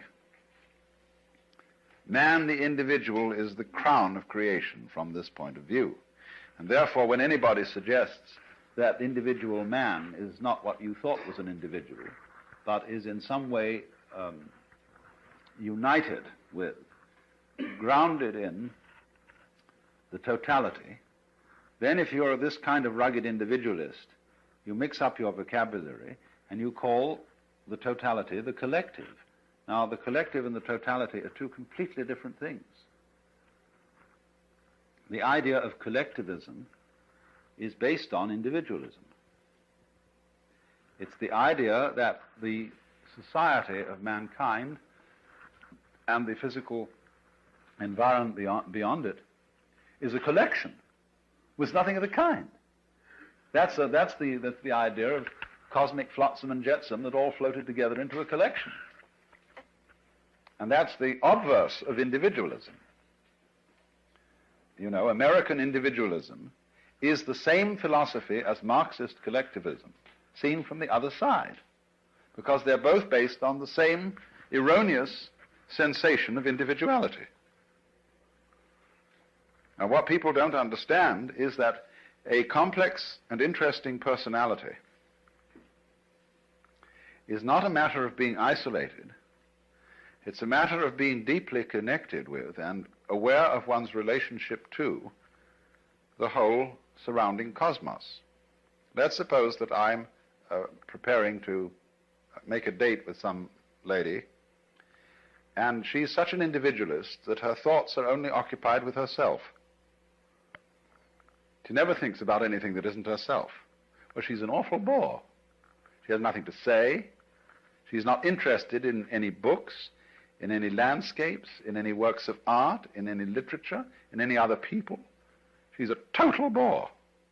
But the more, on the other hand, she would be interested in all those things that are supposed to be not herself, the more of a colorful personality she becomes. So the rule is to get away, you see, from these ideas of the individual as finding his individuality and uniqueness through independence, but rather finding his individuality and uniqueness through being related. Because, you see, that's what makes us look at the word relation from another point of view when we talk about our friends and relations. Supposing I come across some individual who I can't make out what kind of a thing he is. I can't make out where he came from. His accent isn't American, it isn't British. It isn't particularly Middle Western. It certainly doesn't have the overtones of New York or New England. He just talks flat. And as to his style of clothing, it's utterly nondescript. Well, I think this is pretty much of a bore. What I like to see in an individuality, in a physical individual, is ways that I can relate him to his ancestry. That he has this little subtle accent, or this mannerism, or this eccentricity, or whatever it is that connects him with a great background, you see? But it's his connection with his background that makes him so significant. If I can't see that connection, he becomes uninteresting. So, there is no thought in this approach to devalue the individual. What really does devalue the individual is any kind of religious or political philosophy that overstresses his isolation. And this is something that Californians in particular need to take note of. And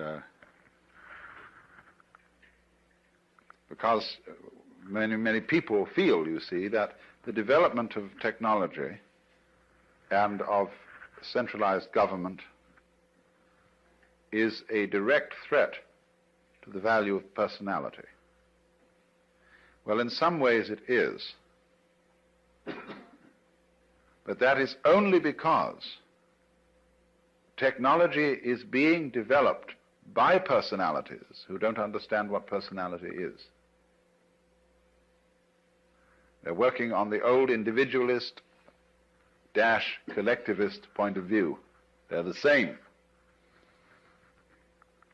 So then, you see, this is then the illusion created that the individual is operating all by himself, that actions and thoughts and deeds proceed solely from inside his skin, so that we can say, there's where it started. You see? Well, that's the game of praising and blaming. The game of who started it, who can we give candy to, who can we bang on the head.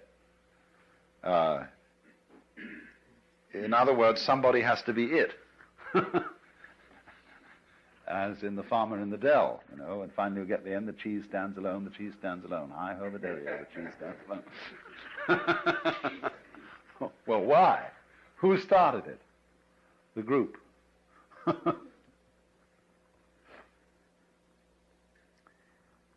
Well,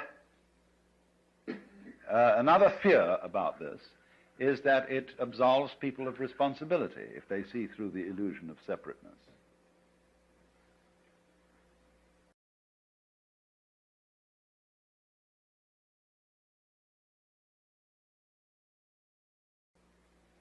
That no philosophy of history has really succeeded in making anybody more or less responsible. In other words, let's say that you are a Christian, a Catholic, of the old-fashioned medieval type, who believes that you've got an individual soul with free will and that you're under responsibility to God to obey his law, and that if you don't, the most disastrous consequences imaginable will befall you. You'll fry in hell forever. There's no evidence whatsoever that believing in that made people any more virtuous than they are today. None at all. Indeed, clergy who believed in all this owned whorehouses and all kinds of things. They were just as contemptuous of law and order as anybody could be now. And part of the reason was, of course, that the threat of hell was an unimaginable penalty like the H-bomb. It's just too big to think about, and really brings justice into disrespect because it uses such crude and clumsy methods. You know, it's like using a steam hammer to drive in tacks.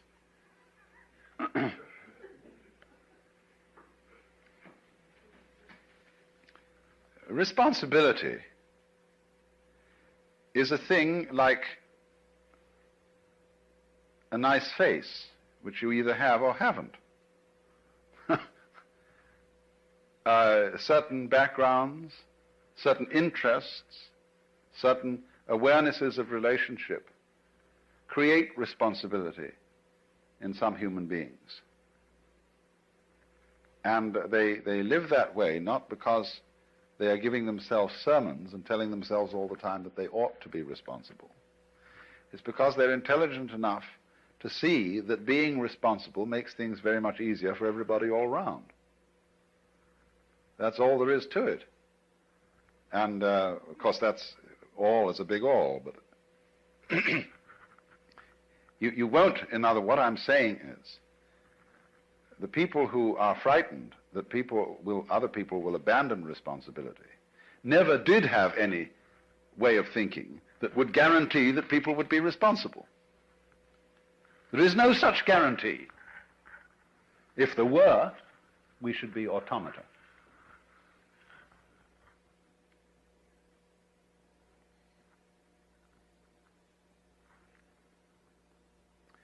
Now, I want to switch to another aspect of illusion. The quickness of the hand deceives the eye. And that is, of course, the great illusion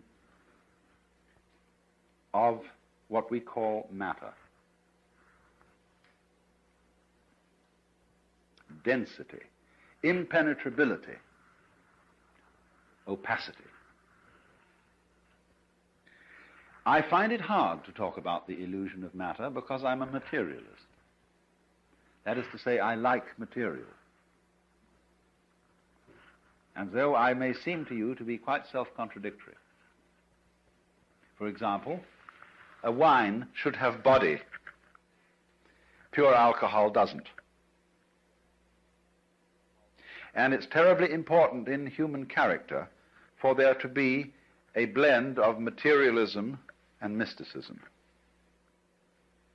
between sensuality and spirituality. You see, people who are purely sensuous and materialistic get very boring. You can fill your lives with all good things, with Alfa Romeos and hi-fis and wonderful cameras and girls with beautiful bodies and Chris Crafts and dry martinis and Chanel No. 5, you know. And after a while, if that's all you've got, it gets sickening and the bottoms begin to feel like plastic and the martinis taste like medicine.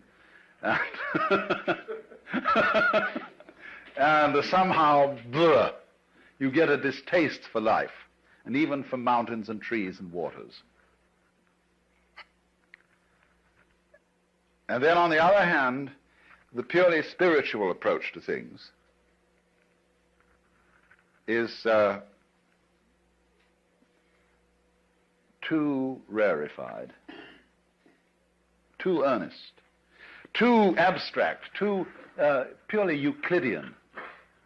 And the people who are intensely spiritual and don't have any sensuality are always desperately serious, colorless, lacking in humor, and never are able to meet one as man to man with a kind of a friendly leer in the eye. That's terribly important.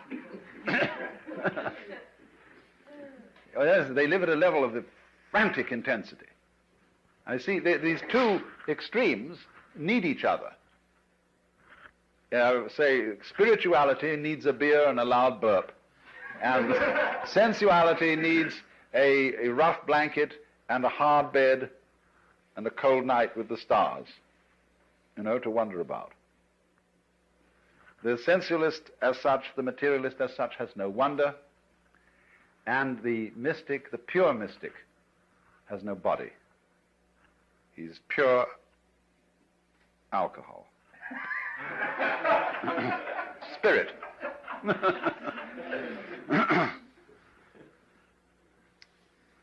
So, if then one should say that material is an illusion, this seems to be selling out to the spirit people and to the mystics. And so Christian scientists are, generally speaking, as personalities, totally lacking in materialism. They're prissy and lacking in color, and their churches are very, very disagreeable. They're all reading desks, and they're too bookish, and they have no ritual, no ceremonies, no verve, you see? It's all cerebral. And likewise, when people get the wrong idea about Hinduism or Buddhism, they go in for this same ultra-mysticism. They start disbelieving in all material pleasures as crutches. And it's very bad to have crutches, you see. You shouldn't take aspirin when you've got a headache. You shouldn't wear glasses. You shouldn't show dependence on anything. You mustn't like your food too much, because that's becoming gluttonous. So you eat very plain food, which is not spiced, and you eat it out of a sense of duty. That is to keep the body functioning. You drink only water because other drinks might cause certain dependencies and give you too much pleasure. And because the idea is, you see, you've got to control your mind and keep it absolutely calm and still so that you are not dependent on matter. And that's altogether the wrong approach because, it is a game you can play. It is one of these possible things. I mean, you can play the Jehovah's Witness game. You can play the three-seed in the Spirit Baptist game. All these are various things which you can play, just as you can take up a hobby for bridge or fishing or something like that. But what happens is, you see, that the notion that the material world is an illusion is turned into a judgment of value.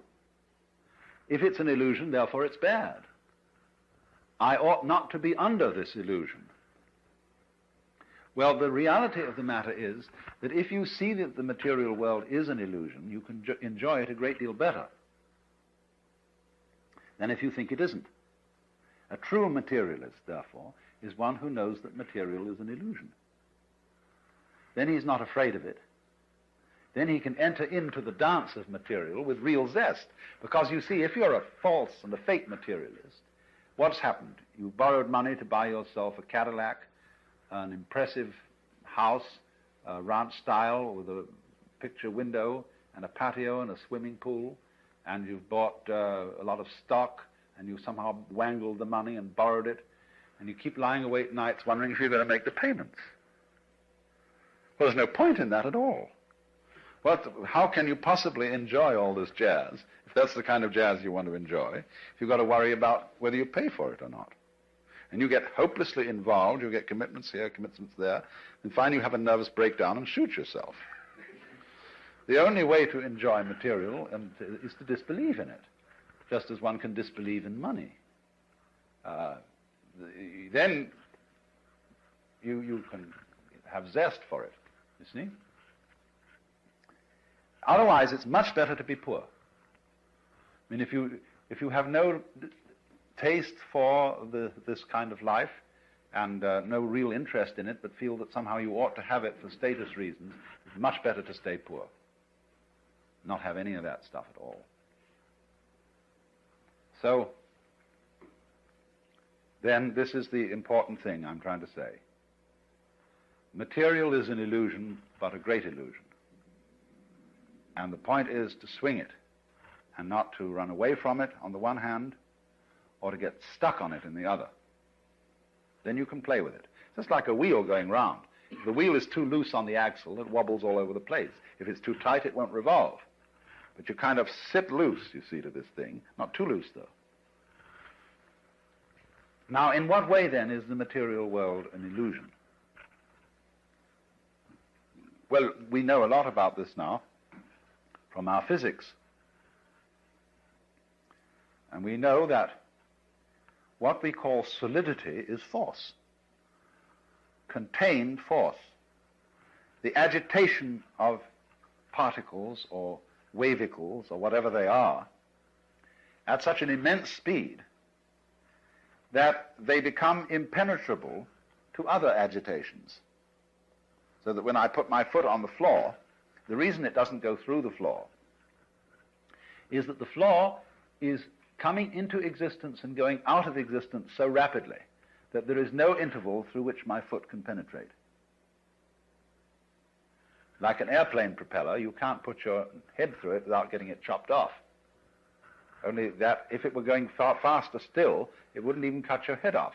It would just be like banging your head against a brick wall. And it has to be going fast, too, within an extraordinarily small and restricted space.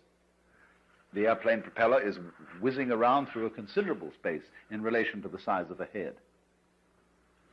But if it were going much faster, but through much smaller spaces, you see, then it would be like banging your head against a brick wall. So what we've got in our so-called physical objective world is a behavior of energy where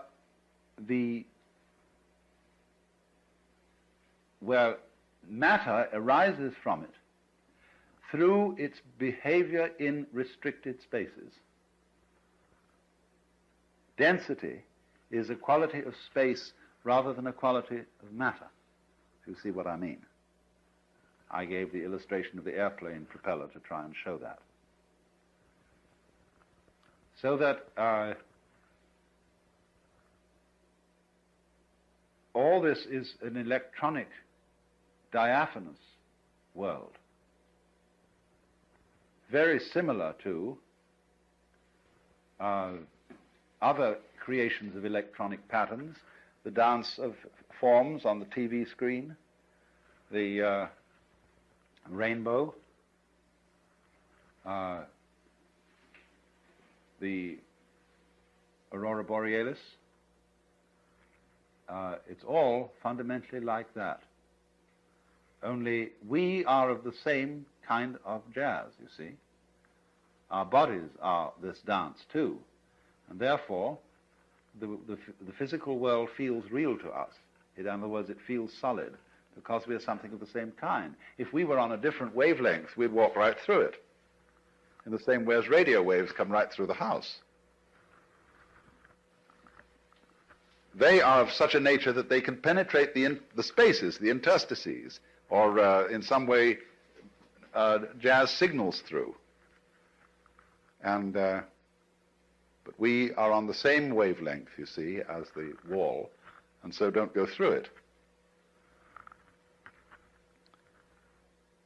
But nevertheless, the whole cosmos is therefore a function of energy, or you could say of light, something like light, and therefore we and it are all diaphanous.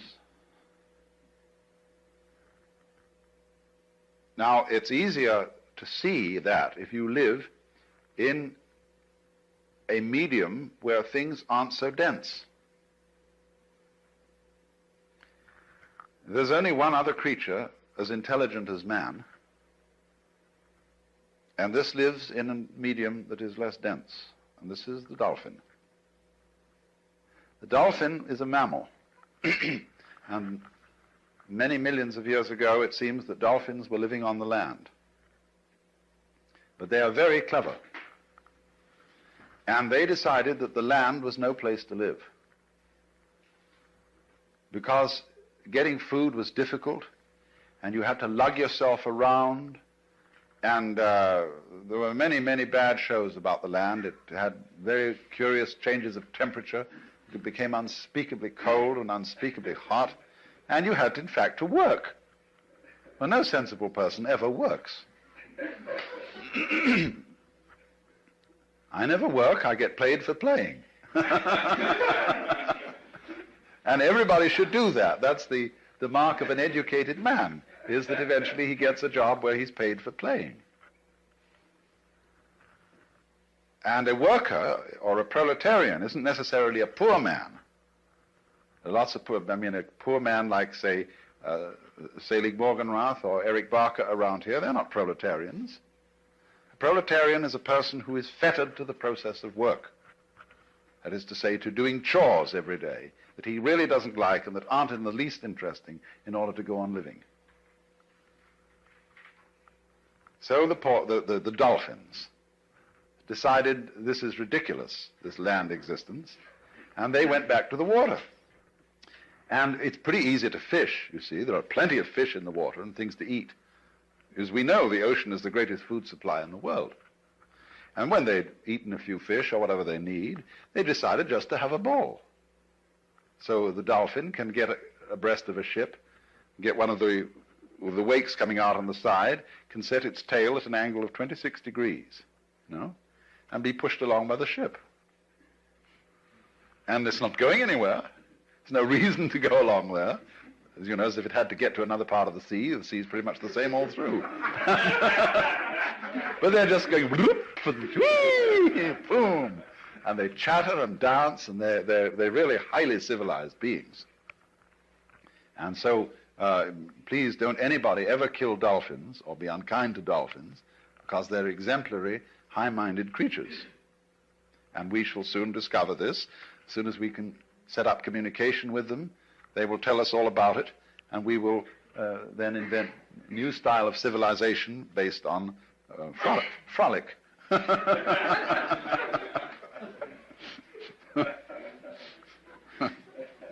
But you see, they dance in the mode of water. Now, human beings, as Toynbee has pointed out, as their civilization progresses, they begin to lose their roots. And they are less and less tied to the land. They go into the air. And what's going to happen if man develops without blowing himself to bits, if he can get over the hurdle, you see, that dangerous point, is that gradually all roads are going to disappear. And the earth will have centers of human habitation, you see, but no roads. They'll be as obsolete as railroad tracks, because everybody will fly. And once the medium of air is much more fluid than the medium of water. And as we fly, you see, on the land, your values are all values of permanence, solidity, firmness. They're architectonic in the sense of our great stone structures, pyramids and things like that. But in the air and on the water, all values are fluid.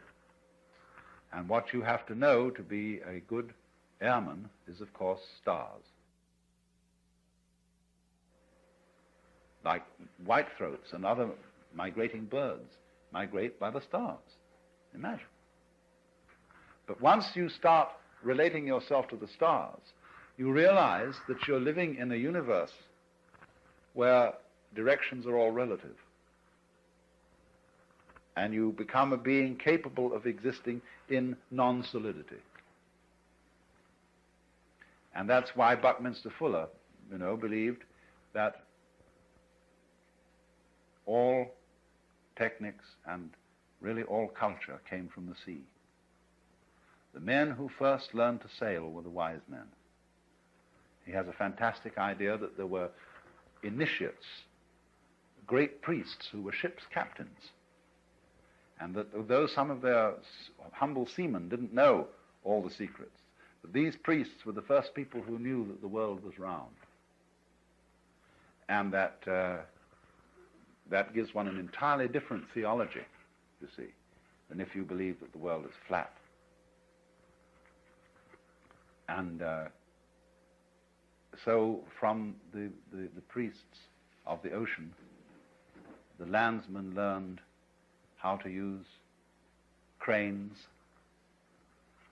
blocks and tackles, how to build, what a good house an overturned ship made. And so to this day, a cathedral has a nave as its central auditorium, nave from Latin navis, ship, showing the connections between ships and the first temples. And so Fuller goes on to say, now if you're a good architect, as the ancient architects learned from the ocean, first thing you should do when you get through architectural school is go and work in an airplane factory and understand the beautiful thing that man has made in a fine, fine airplane, you see, which is as great as a bird in its own way, because that's the architecture of insecurity.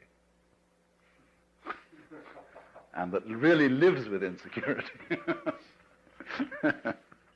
Well, let's have an intermission.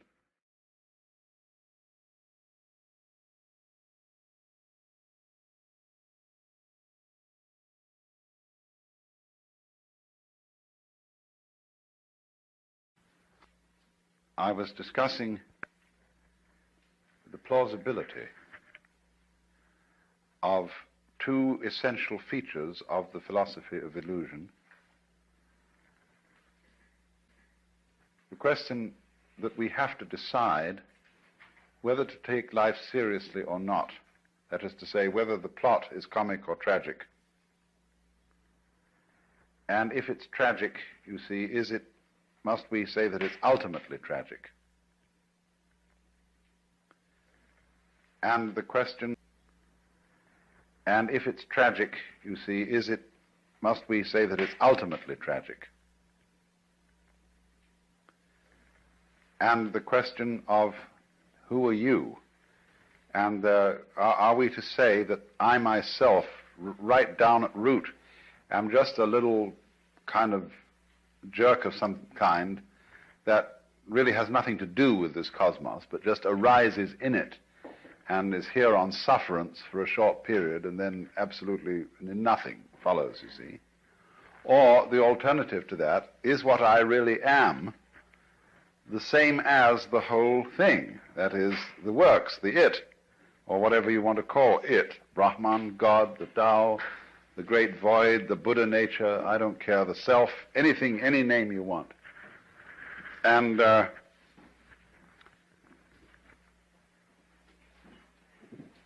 whereas that attitude, you can look at it from various points of view in judging it. You can say it's wishful thinking. You can say that it's insufferable pride. But the point of the matter is, as I tried to show,